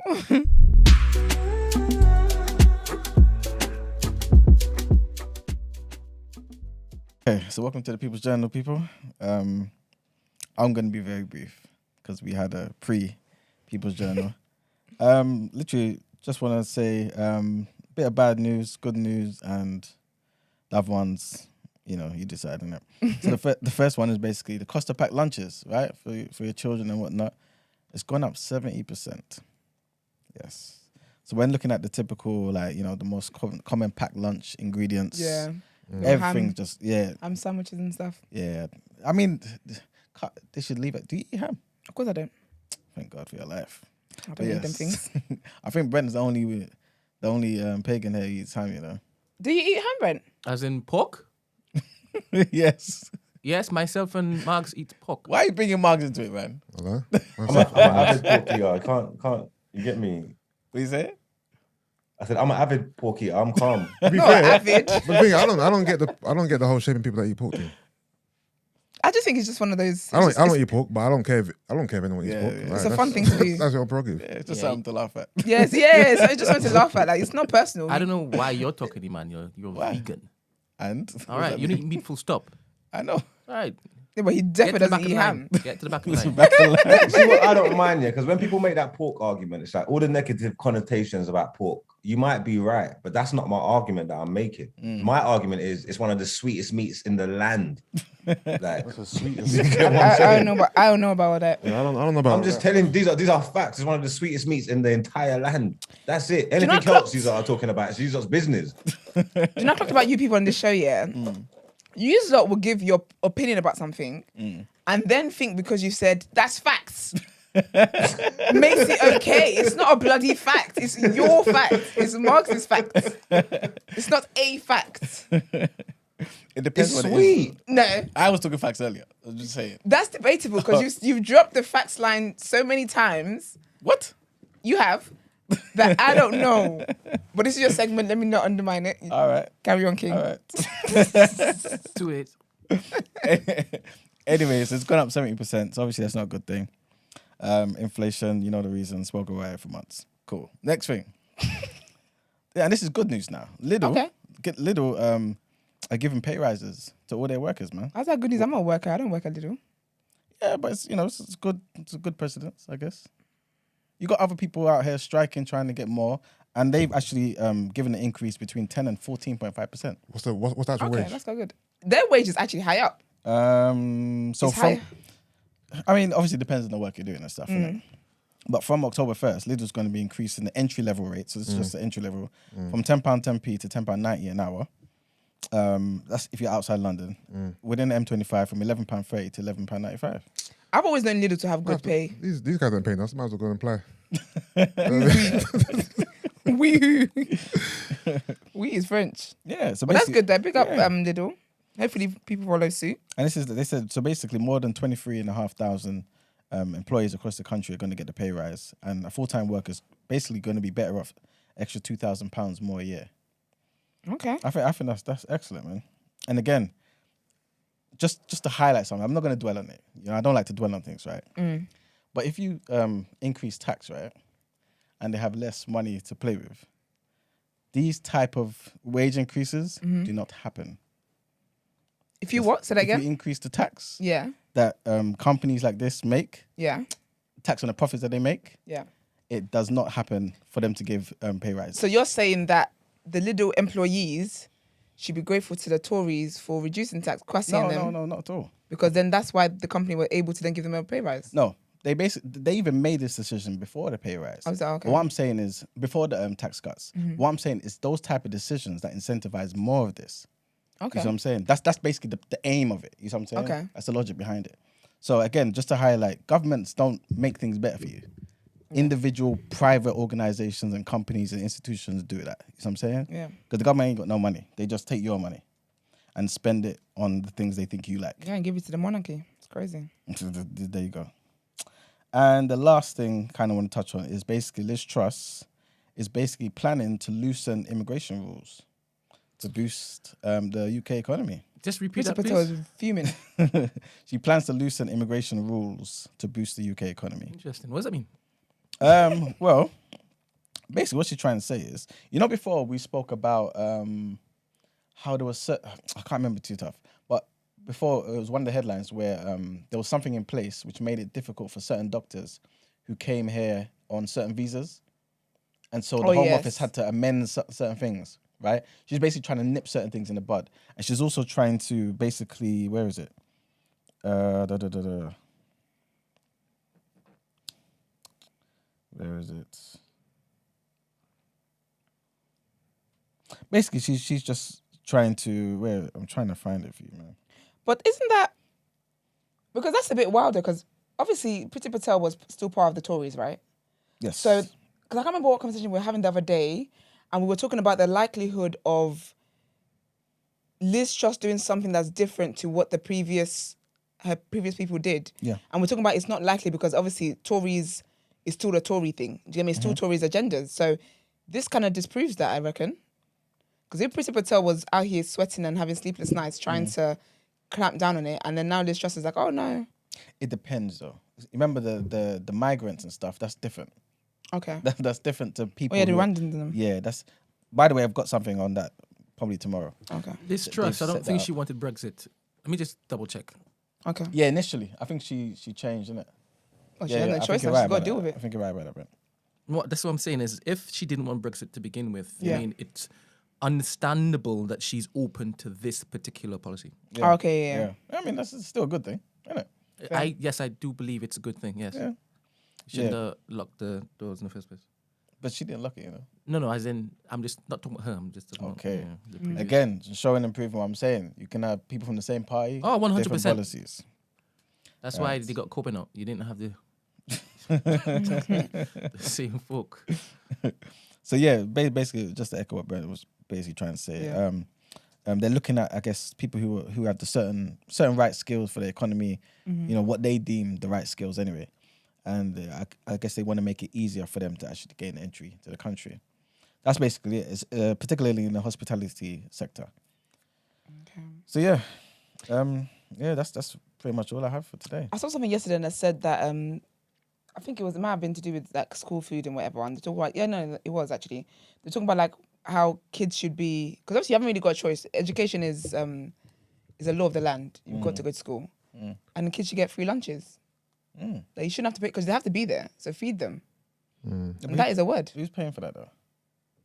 Listen, they can find the money. No, they find it in your pocket. Yeah, but it's not really. They find the money for more useless things. I think if people knew that it was going to feed kids in school, I don't think that's where the line will be drawn. I mean, they use my money unprovoked to bury the Queen for 50 days. So, Quick question: how much does school dinners cost now? I have no idea. Because I remember back in my day, it was like £1. £3.50. Okay. who said that? I did. As in, like, it's £3.50 now. It's facts. Okay. Yeah. This guy is insane.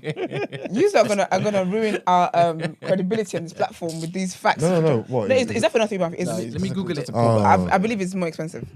Because I know my sister. Yeah, it's definitely expensive. Yeah, About £4 maybe. It was £1 back in my As in day. for school lunch. Wow. I'm talking about primary school. Oh, I'm talking about secondary school now. Oh, no. So you're basically you're including secondary school in this as well. I'm saying secondary school, yeah. I was saying you think secondary school kids should be fed for free. I think everybody, because you have to go to school till you're 18. Wow. Where's the money coming from? What do you mean? As in, like, I just think they could give them a meal, whether it's like breakfast or you bring your own lunch or something. But if I have no choice but to be here, it's adding to the monthly cost to my household to have Are you to saying all sort this kids out, to or do just breakfast, the ones to do on lunch. benefits like it's supposed to be? She's saying all kids. Because they have no choice but to be in school. Why is But primary from school Qatar, did you say all of kids' stomach better than Yeah, she said all secondary? All right, so I've got the facts here. Primary school is £2.30. Secondary school is £2.42. And adult meals is £3.42. Wow. Considering I paid £1 back in my day, it hasn't even increased much. That's alternative facts. What's alternative? Probably like, I don't believe them stats. Probably like a starting from.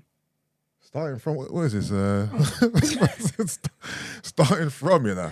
No, it's probably just a set baseline price across the board. No, it isn't, I'm sure it isn't. Because I know there's time my mum's been like, my sister spent £6 on lunch today. Yeah, because you probably bought additional stuff. Yeah, but Only kids from families on expensive. benefits should get free meals. only kids from primary school. No, families on benefits should get free meals.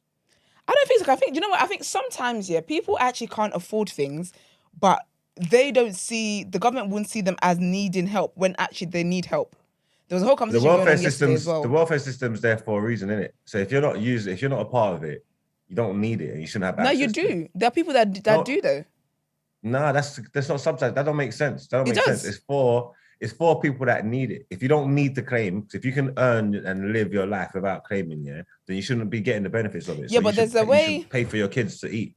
Nah, because there's people who don't qualify. And I'm sure during the whole food, lunch, whatever, there are people who don't qualify. But when you look at what their outgoings is, and I'm not talking about them going on holiday or whatever. I'm talking about like the bills they've got to pay, their rent, all that kind of stuff. They actually cannot afford. They can't afford these things. But the thing is, when whoever looks at whether your kid qualifies for free school meals, they see your paycheck. They're like, well, you earn this much, you're fine. That don't No. make sense, because when we're doing all this stuff like giving people benefits for their housing, for their food, like this is the stuff that we're talking about anyway. Like somebody's got to foot the bill. Like it's not sustainable. But obviously, like this is the culture that we're in it. So it's good to help people, and the welfare system's good. Don't get me wrong, but it should only benefit the people that need it. Like if you don't have to claim, if you earn enough money that you don't have to claim any benefits, so your rent's paid and everything's, you should not benefit from it, because it's just gonna exhaust the system. It doesn't make sense. I think there's so much money that's spent on very, very like foolish things in this society by the government that if they really wanted to, they could clamp down and put redirect the money where it's really needed. There's so much stuff that they could really think about. But again, I just think all of it is all a scam. life is a scam. Honestly, do for self. No, it really is, because when you think of how much money is like, the country we're talking about, oh, inflation prices going up, energy bills are going up. They're out here on breakfast shows giving people coupons to pay the energy bills for the next 3 months. But then you spend so much money doing the Queen's funeral, spend so much money doing up Big Ben, spend so much money, you even wrote off the big companies who didn't need to claim for furlough. Their bills got written off. Millions of it got written off. Yet you charging small businesses and making them pay back for furlough, even though they needed it more than the people that scammed you. But then where do you need to put money into? So, for example, giving kids free school meal, that's where it's like, no, not taxpayers' money. Taxpayers' money is being used for worse. But anyway. Yeah, but those things that taxpayers, at least from their perspective, is being used on things that you actually need, innit? I don't need Big Ben. The country does not need...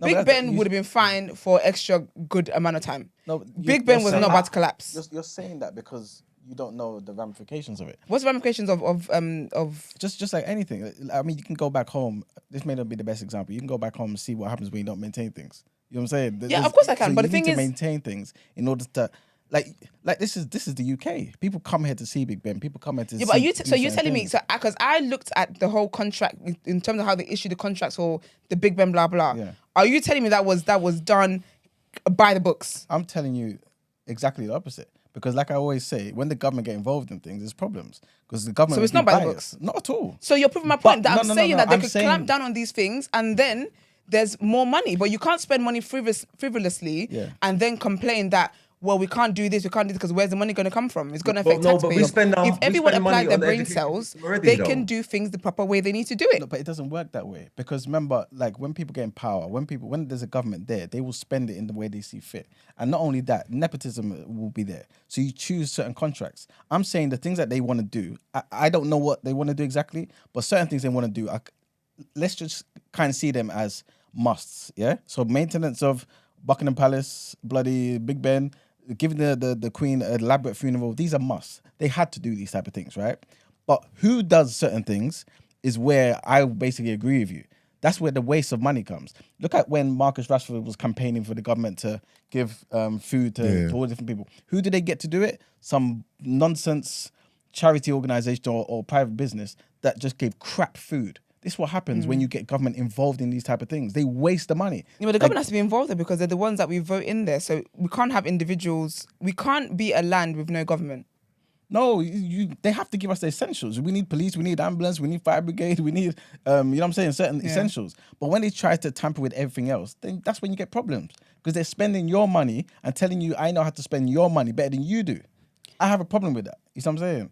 I think it's all a scam. And then, like you're saying, we now have less money, and now you want to say, let's give the kids free dinners and stuff. They're not going to go back to the other place where they squander the money. They're going to try and find new places to get money. Yeah, and how but do you I'm do that? about Increasing taxes. I'm about moving forward. So moving forward, Yeah. if we know that there's certain needs in society, moving forward, if they clamp down on how they spend money and stop spending money in stupid ways. Furthermore, yes, Big Ben is now updated. That's great. Maybe then the next time you be aware of this. I just think anyway, I don't know. I have the opinions I have. I can't lie to you. I'm definitely going to I be get what strong you're in this saying. one. But I do think as well, I don't think that we protest enough in this country. I think that, anyway, I can't bother. I'm actually tired. It's fine. I Them definitely mother get what you're effers, saying, they funnel money into their brethren's pockets all the time. Yeah. And that's what I get vexed about. Exactly. the most. They take our money and give it to their brethren's. That's do. what pisses Exactly, me and then off. when it comes to things that need to be done, it's like it's Then they look the to argument about open your pockets again. you know, yeah, exactly. It's the argument about it's only going to affect us. But the thing is, if people are so passionate about how they can't say, for example, the free school meal thing, Yeah. If we're so passionate that we don't want all it's going to do is affect taxpayers, why don't we have this energy then for like holding the government accountable to spend money sensibly? So that way, then when these conversations come up where there's actually a need in society, we don't have to be like, oh, actually no, they shouldn't do that because where's the money going to come from? The money could be there. That's the point I'm trying to make. But No, but that's what I'm saying. I'm agreeing with you. I think the money could be there too if they stop spending the money that they get from increasing taxes. They increase taxes, they take more of our money, they spend it on crap. You see what I'm saying? This is what they always do. But they will never see it as that. And so when you then want to ask them to do something else, they will seek extra money. That's what I'm basically trying to say. Did you say Guy Fawkes had the right idea? Did you say that, Ben? Oh, sorry. My bad. This guy. My bad. All right, cool. I Thank you. think I said that before. That sounds like one of my Oh lines. yes. I'm nearly sure I've said that before. But every kid shouldn't get school meals, man. No, We already pay for the education already, yeah. And You half don't of even these pay for kids are going to education. school. Do you know how much uni fees are? No, but we before you get don't. No, before you you know get you- State university. education before you get there, you don't have to pay for it. So obviously we're subsidizing that as well. So and then half of these kids are pissing know their what it is? education up the What's wall mad as is that you well. don't pay for it, yeah, but then I feel like you pay back in when you get to uni. No, you're paying before you get to uni. It's all in.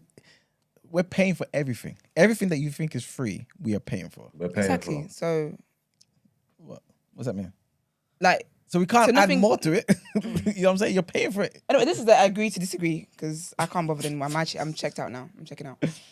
Yeah, and I just think, like I said, unless you really, really need it. So someone that's on benefits, it's understandable. But if you're not, the government shouldn't have to feed your children, bro. Like the whole like finances should come into play when you're thinking about starting a family and stuff like that. Like, I mean, like the government shouldn't have to feed your children, bro. Like, so, like the ones who they should feed are the ones that need it. Yeah. And that's the whole point of it. You know what I'm trying to say? So I don't know. And actually, I'm not going to say what I'm going to say. All right. Is that it for the people's channel? Yeah. All right, let's get into asking for a friend.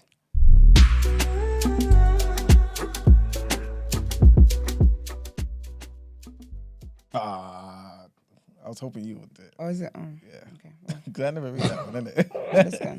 Okay, so good morning, my TDA family. Yes, I feel like I'm one of you as you make such an effort to interact with us as if we were siblings.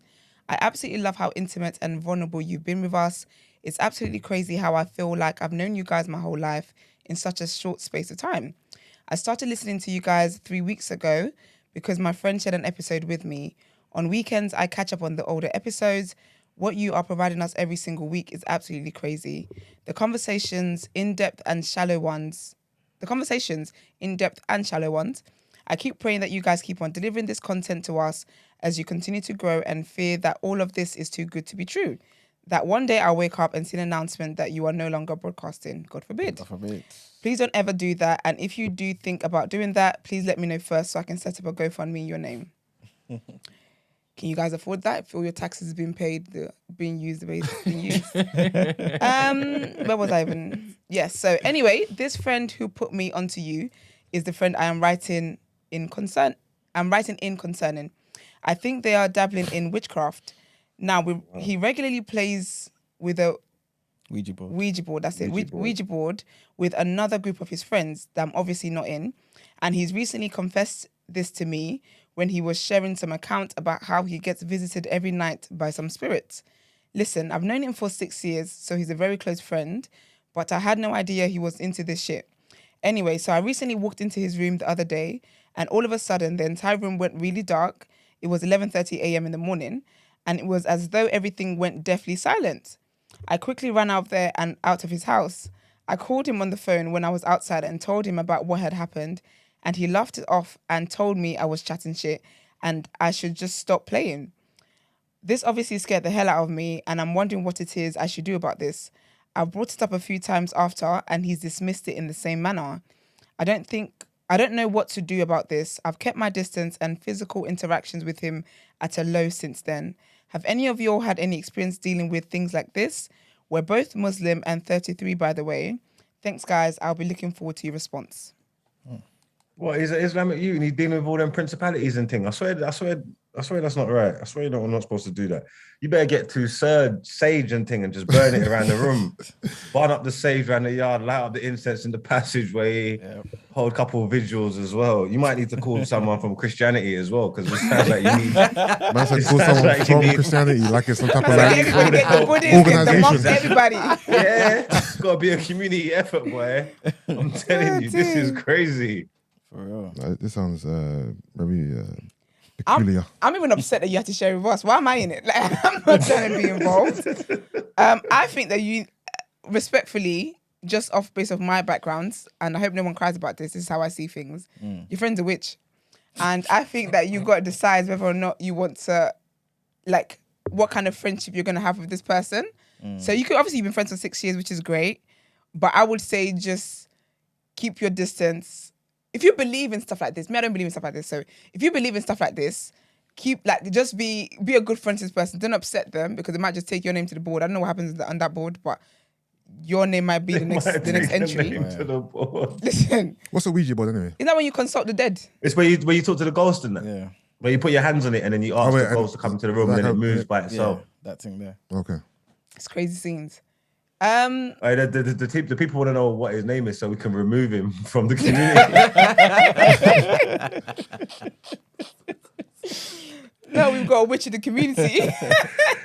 Yeah, I don't know. I think it's a bit tricky. I think if it makes you uncomfortable, then you just have to be. Don't meet up with him and the other friends that be consulting, talk to the dead, and I guess you just gotta keep a healthy distance. Be friends, but know what this friendship is for. I feel like friendships have purposes. So know what the purpose of this friendship is and keep it at that. Hold on, is this a friendship or this is a relationship? Or Friendship. They've been friends for 6 Oh, years. it's just friends. Yeah, he's a close friend. Yeah. So you just gotta know what your boy is doing, man. Personally, I'm definitely distance myself. If you're consulting the dead, I don't know whether that's gonna open up a whole kind of worms for you. Oh, is this a boy writing in? Yeah. Oh, I thought it was a girl. No, it's a boy about his boy. That's what I thought. Yeah, I thought it was a girl. Nah, man. I don't know why I thought it was a girl. Sounds like it's a boy. I think the first bit before the What happened? dilemma, Why did I believe that was a woman? it sounded like it was coming from a girl. I don't know why. Well, because they said they feel like we're siblings and they were vulnerable. It was so nice and sweet. It sounded like it's from a girl. This is why men need to go therapy. Yeah, it's true. Yeah. How could someone in the chat say Kevin Thompson needs to chill? I'm so done. So don't let Kevin come get He said you. nothing to- But to yeah, I suggest think it's a woman. that's all I can say. Just know what your friendship is about, man. You see, Brent's bold. This guy's Oh, shush, man. What's the poll? Who do we think it could be? Kevin Thompson, Oh. MLD, Register, Life of BHJ. I'm gonna vote Life of BHJ. So you've been talking a lot today. And your S gone I in don't. too. It's, So it's not actually Kevin Thompson though. could you imagine? But he's busy. He talks too much. And also, he talks why- too much smack to be talking to ghosts. Why is he going? Why is he going in his room without him being there? No, because you know, you tell your boy like you have. I don't know if they're housemates or something. Or you needed He's got something. 82% of the vote so far. Who's that? Well, Kevin Thompson. Kevin Yeah, Thompson. Kevin Thompson. Kevin's gonna come and get you guys. You know he catches up. man. I just caught. Where is he today though? For real? He's consulting the dead. He had a scheduling conflict. She said he's This was the consulting only the time the dead. Ouija board woman could hold a meeting. When your ghosts are busy. Ghosts got a busy day, bruv. That is funny. So what's the He's advice? consulting the dead. My advice is, because I don't play these games. When it comes to the whole like witchcraft stuff, I don't believe anything can happen to me. I don't believe anything that God does not want to happen to me could happen to me. So whether you're talking to the dead, in my mind, you're not really talking to the dead. Is wishful thinking. I don't believe in all that stuff. I don't believe that. I think when people are dead, they're dead. They're gone. You can't, as a human being, contact dead people. It's not possible. But I think that if you're very uncomfortable by it, then you need to know how you're going to navigate your friendship. But I think that- sorry that's to cut really you, all it is. Esther. Wait. Esther, Sorry? I know people that are like sensible individuals, people Yeah. that are kind of respect their opinions and stuff like that, and they go to readings, from them people, and they get told stuff about people from the dead and stuff, and obviously, like, you got to take it all with a pinch of salt, but some of the things that get told back are a bit strange. Like some of the stuff that the people tell them, like there's no way that they could know or something like that. There's some stuff that you hear sounds like a direct message, and it's like I'm saying, I'm hearing it from people who I don't think like are absolutely crazy. Yeah. Like, you sure there's nothing in it at all? Like, you sure there that you is. 100%? No, there's definitely something in it, because really and truly, like the what is Satan known as? The prince of the world, isn't he? Yeah, so like Satan has powers. People forget that he was a whole angel and everything. He's definitely got powers, and I do think that he has got agents that work for him. When I say Satan, I don't necessarily mean, nope, I mean what I mean, sorry. I mean that. He's got agents, you get me? So he can actually give people power for these things. I personally don't believe that anyone who consults darkness can have any form of power over my light. Okay. So I Are you would saying never that go it to comes from someone. a dark place? Like, it's darkness. It's not like good. It's not like. I think it's good, darkness. I basically. think no matter how, whether they tell you that your mum misses you or whatever it is, in my opinion, is darkness, because it's not Or coming fake. from. Sorry? Or fake. some people it is fake. Some people make things up on the spot. Those psychic hotlines, they're lying. They don't know you. They're lying. But I do think that when it comes to stuff like this, I do believe that there is power in these things. But again, that's if you subscribe to it and if you believe it, I think that it can affect you. So maybe the people that they are talking to, I think that they are consulting somebody, and I think they do get some kind of spiritual power that helps them tell you things. But I still don't believe that human beings can consult ghosts and the dead personally. But I do believe that there's something that's letting them know things and helps them tell you the right things and makes you think, oh, maybe my sister did say this to me, or maybe my nan did say. Do you get what I mean? But So I didn't subscribe. What about if it was in the Bible that you can consult the dead? If it was in the Bible, I believe it. But it's not in the Bible, so I don't believe it. It's there. Yeah, it's there. What, you can consult the dead? Yeah. It's happening. Oh, I haven't got to that passage, so I don't believe it yet. I ain't watching it. Is it the Old or the New Testament? Oh, what does that mean? The Old Testament, everything. The Old Testament leads up to Jesus coming. So personally, what I really subscribe to is the New Testament. Because if it was up to the Old Testament, I would be sacrificing pigeons and stuff like that. And I'm scared of birds, so I know God gave birth to me God put me on earth in the right time. So yeah, I do think that there is power in these things. I'm not gonna just say there's no. I do believe there is, because there are powers and principalities and stuff in the world, but the way I'm set up, none of that stuff, because I see all of that as darkness. If it's not coming from God, it's darkness to me. As in, when I say God, I mean the Almighty, not variations. So for me, if it doesn't come from God, which is my source of light, is darkness, and I don't subscribe to darkness. But I think with this one, you just got to think what makes you comfortable, what doesn't make you comfortable. Yeah, That's the only advice I can give. Yeah, I think I agree with you, man. Because at the end of the day, if this is something that this guy wants to, partake in, there's only so much you can say. You know what I'm saying? And you just got to look after yourself, man. That's it. Like, you're Muslim, he's Muslim. You both know the Quran. You both know certain things are prohibited. You know what I'm saying? Like, this is obviously a risk that he's willing to take. You know what I'm saying? If you're not willing to take it, I would say, you can still be friends, 100%. That's something he does in his personal life. And you can give your opinion and things of that nature as well. Maybe even debate him using Quranic scripture and things of that nature as well. Yeah. Tell him why it's bad or this, that, and the third. But then I would still say, keep your distance, man, because... Yeah. But I feel like he knows that he doesn't like it because he doesn't invite him to it. Yeah. I'm sure you know some dead people you might want to have a word with, but he doesn't invite you to them for a reason. So he respects that, so you two respect them. Don't be going to people's rooms anyhow. Some people should mind their business. Oh, yeah. Man, you might see a spinning head on the bed, bruv. You never know what's going to happen. Wasn't it? Who was it that went on, I think it was it Tom Mucci? When he went on 90's Baby and he talked about how this girl he dated was a witch, and then in the middle of the night, I think, wasn't her head like turning or something? She was doing... Something crazy like that. She was doing some madness. So I do believe there's darkness in this world, but I think you've got to believe these things. Like, I don't think a witch can buck me and speak anything over my life that is not in God's plans. It's not possible. Light and darkness cannot exist in one. Do you get what I mean? It's not possible. So, but I think if you do believe in these things, take the necessary precautions. Yeah. All right, the poll's in. It was Kevin Thompson. Yeah, I just want to say, Kevin, that wasn't me, by the way. I didn't put the poll. Just make it that clear. No, you already like me. No, I funny that was. I'm not in the mood. Man said, why ain't he here? He's consulting the dead. Hopefully your membership doesn't get revoked before you listen to this episode. But yeah, is that all the advice we have for him? Yeah, just Drop the friend out, right? I didn't say I that. didn't say that. Oh, you didn't? No, we just said just be guided. Let your spirit lead. If you feel But like the spirit let them into the room. to figure it out. So now you got to figure out what's next for you. Run. Yeah, but who is this person to him? Is he like his fucking? He said his BDF? friend of 6 years. Big man, if my friend's practicing witchcraft and I walk into his room and I see evidence of it, I'm bouncing. Yeah, but this is the friend of 6 years. You can't just bounce like that. I can't. You're practicing He said I bounce witchcraft, for less. and I'm seeing physical evidence of it, and I'm asking you to explain, and you're telling me, I'm bugging out. All right. No, but you know what? It's not because basically, I really don't even still don't get the dilemma, because if you're talking on a Ouija board or whatever you guys do, and I don't know how the process goes. Does that mean he invited one of the ghosts round afterwards? Because why he entered his room and it went dark and silent? Because The He's having a ghost is sleepover with a present. ghost. yeah, The ghost is present wherever the Ouija board is anyway. If you got a friend that's got a Ouija board and they actually trying to use it and do them things, then surely that should just make you realize you ain't got as much in common as you thought. Yeah, you get me? You just need to go your own separate And also, are ways. we sure these guys aren't more than friends?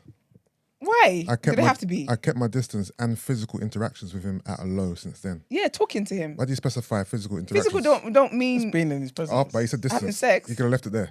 I kept my distance from him. As in the That's time, it. I haven't linked up with him. I kept my Physical. distance and physical interactions. You need to get your head out So of, maybe out of it's the a woman mud. then. What's innit? that? Maybe it's a woman then, isn't it? It's not a woman. What is wrong with you people? Then- Then, yeah, but men. But okay, wait. no, but wait, But wait, physical wait, wait. Men, distance men, doesn't mean men don't say no. we stopped having no, sex. Physical interaction. It don't. Oh, No, what I'm saying is, why say both? Why say I kept my distance and? yes, I haven't linked up with. I've kept my distance. You Yeah. can keep your distance via text and stuff. But physically, I kept my distance. Well, I Yeah, haven't, but I haven't what- linked up with No, him. but physical interaction is not two people. Are we physically interacting right now? Yeah, How? because we're talking. No, physical. we're no, both physical- in It's each all other's right. No, Let's not stop being so verbal. close-minded. Not Just verbal. because- No, but just- physical. Not verbal. Physical, as in touching. No, Maybe but he's not. for me- Maybe he's not touching him anymore, bro.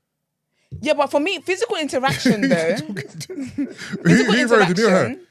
Okay, if I said What? I'm gonna keep my distance from someone, Yeah. that could be like phone call, blah blah. In that, for me, that's not physical interaction with somebody. If I'm on the phone to you, that's not physical No, interaction. what I'm saying, are we But physically react? Are we physically interacting now? in my head, yes, because we're both in the same. We're both physically present here. Yes. That's not.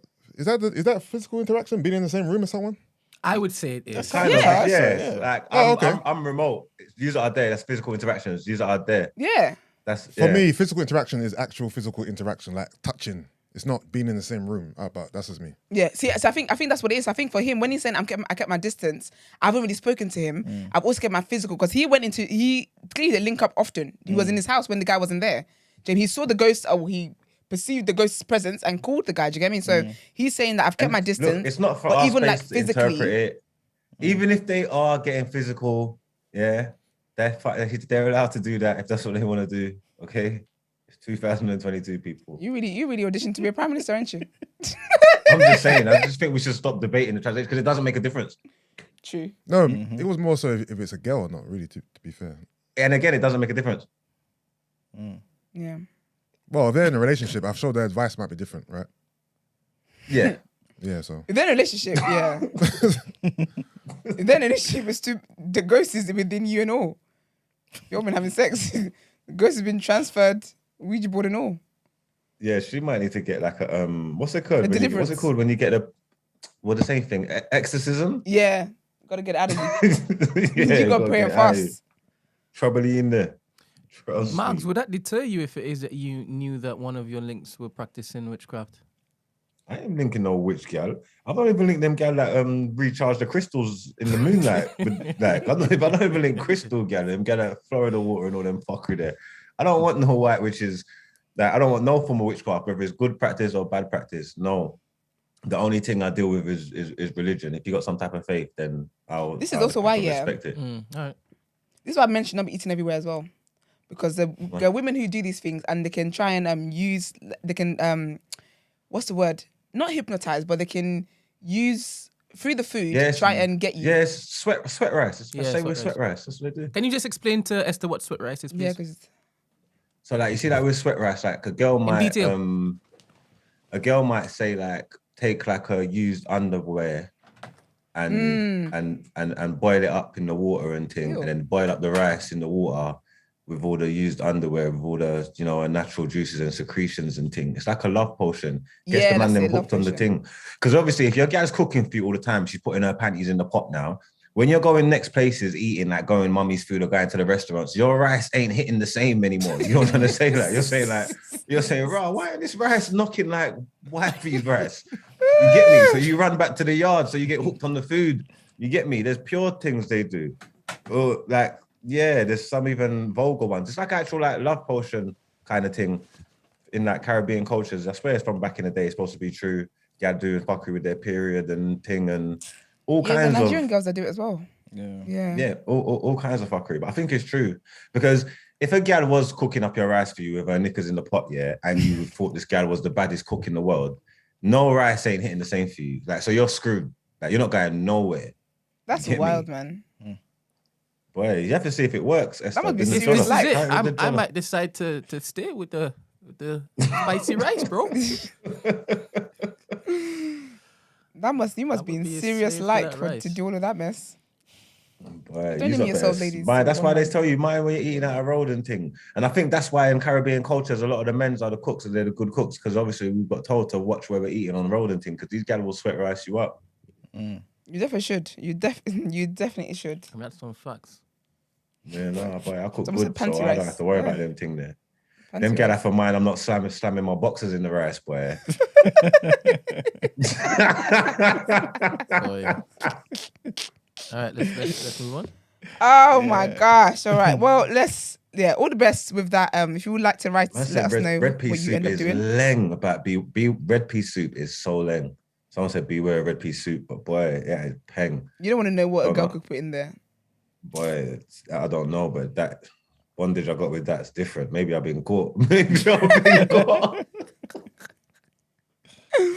If you only want some kind of one girl to cook it for you, I think Mark, you and got. You might want to come to church with me on Sunday. It's crazy. But all right, let's get into our last headlines for today.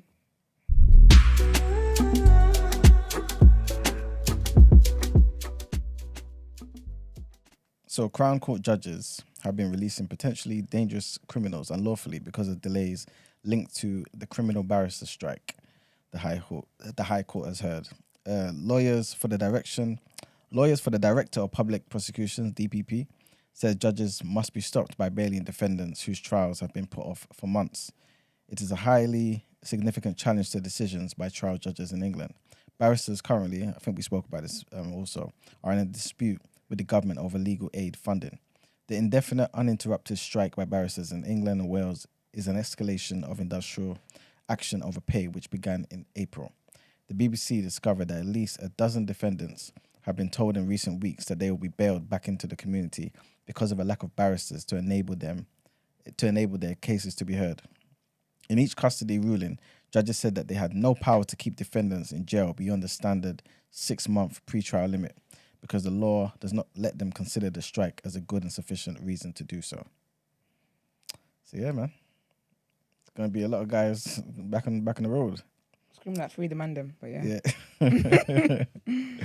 And the last headline, I'll just get straight into it.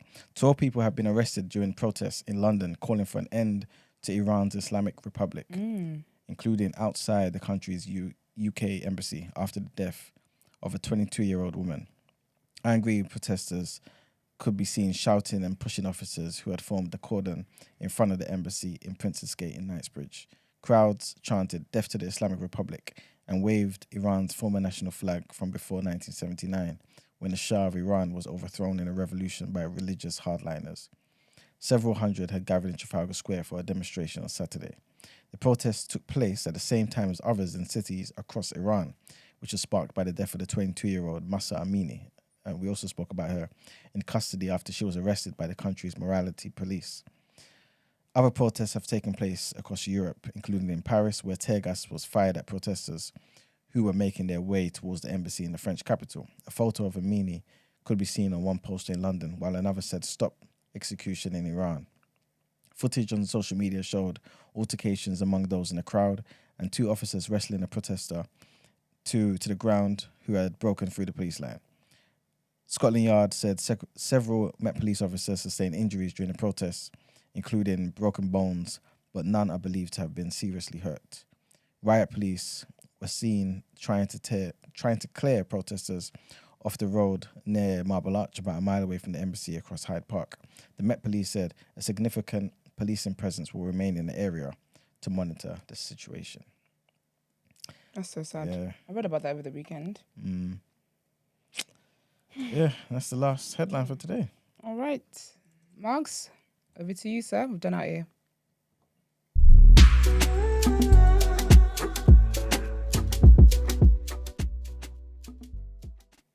Right, that got to me kind of quick. You know what? Let's just keep this light-hearted because obviously you've been doing too much today. I don't want to put Yusuf back to sleep either. You get me? Yeah. Please don't. He's a bit out the door.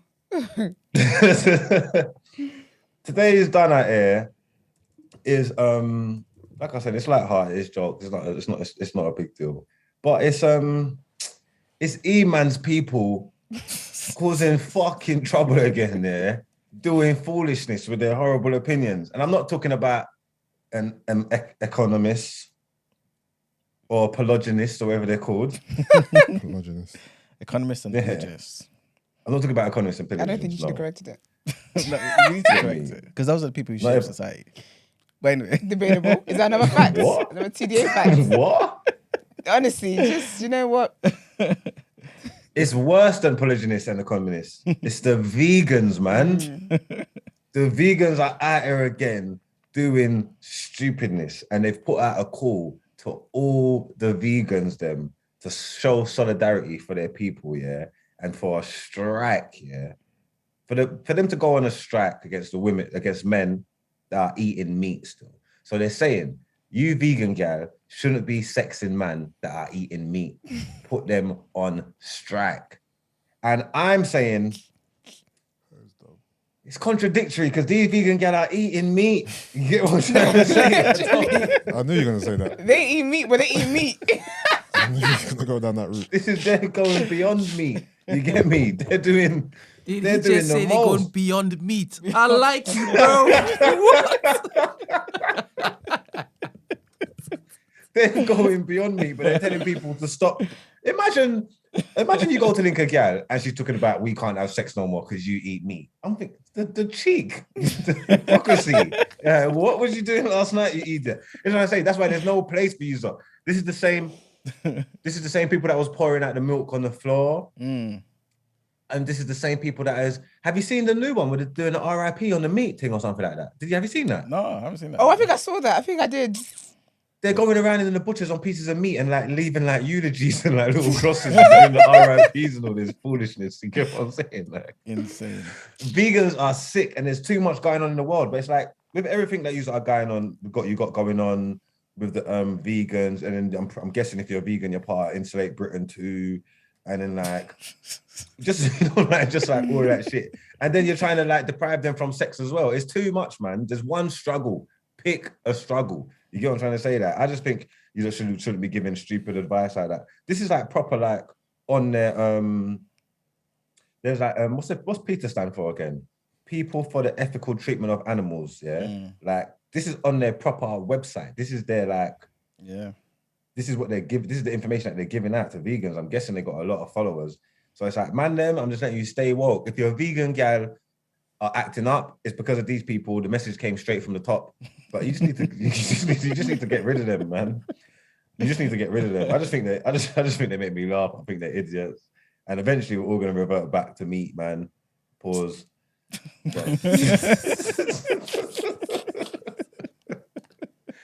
Yeah, man, it's the vegan being foolish again. But you need to put this whole segment on this.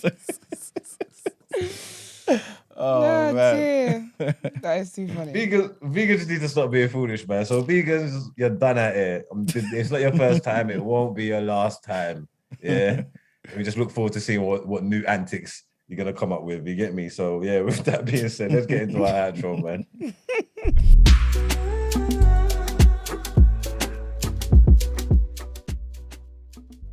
Really quickly, but I think Yeah, I was surprised at the time. Amber's. I really thought I would have been on the motorway Yeah, the by way now. it started, I thought, okay, we'll be out of here by 10. Yeah. Deadass. I was thinking, okay, 10:30, 11, we'll be out of here, but Dragon it was 12. fun either way. Always nice to be here. Thank you guys. Shout out to our live crew who are always tuned in every single day. I hope you guys are liking the video as you ought to be, and you're subscribing to the channel as well. If you would like to, follow us on all our social media platforms, The Day After TNB, and also you can send voice notes and text in for asking for a friend. Sis, what would you do? Also the number to call and take part in the conversations. And it is 075 6484 1073. Thank you to our caller today.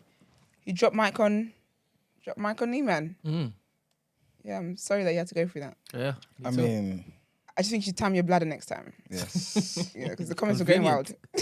Yeah, everyone in the live, you lot share the video for me, please. Yes. Even if you don't share the video during the live, remember it stays up after. So once it cuts off, just go and put it on one of your social media platforms, Facebook, Twitter, Instagram, couldn't care less where it is. Just share it somewhere on your story or whatever. Everybody that's tuned in live, can you do that That's for me? right. I'd appreciate You it. heard the man. You heard him. And also join our community, join the TNB network. So community.thenewblack.com. Don't forget, you can let us know what you want to talk about for Woke a Joke. You can also send us something for asking for a friend. No, not asking for a friend. What you say in our topic of the day tomorrow. If you put anything about politics, economics, Yusuf and I would we will take upon ourselves to kick you out of the group. But no, we're playing. I'm not playing. I'm really not. Something lighthearted. So exactly, something lighthearted that you want us to talk about tomorrow. So throw that in there as well. You guys are part of the show. And if you would like to inquire about the show or feature on the show, you can email our team the day after at thenewblack.com. Share the video. Mind your business. Be great. Also, sorry, you lot, because I'm not a liar. Obviously, I said 2 done out hairs, but I wasn't prepared. Before the week's out, yeah, you are going to get a better, not a better, because obviously done out hair is always good, but I'm going to talk with our producers, we're going to sort something out. So just to appease you lot, we're going to try and get like a bigger done out hair or something like this before the week's up. I'll sort it out. Yeah, don't watch nothing, I got you. Yeah. See, if that doesn't tell you that, we listen to people and we're for the people, I don't know. This is it. I don't know what possibly could. But yeah, guys, we will be here again tomorrow. So have a great day and we're out.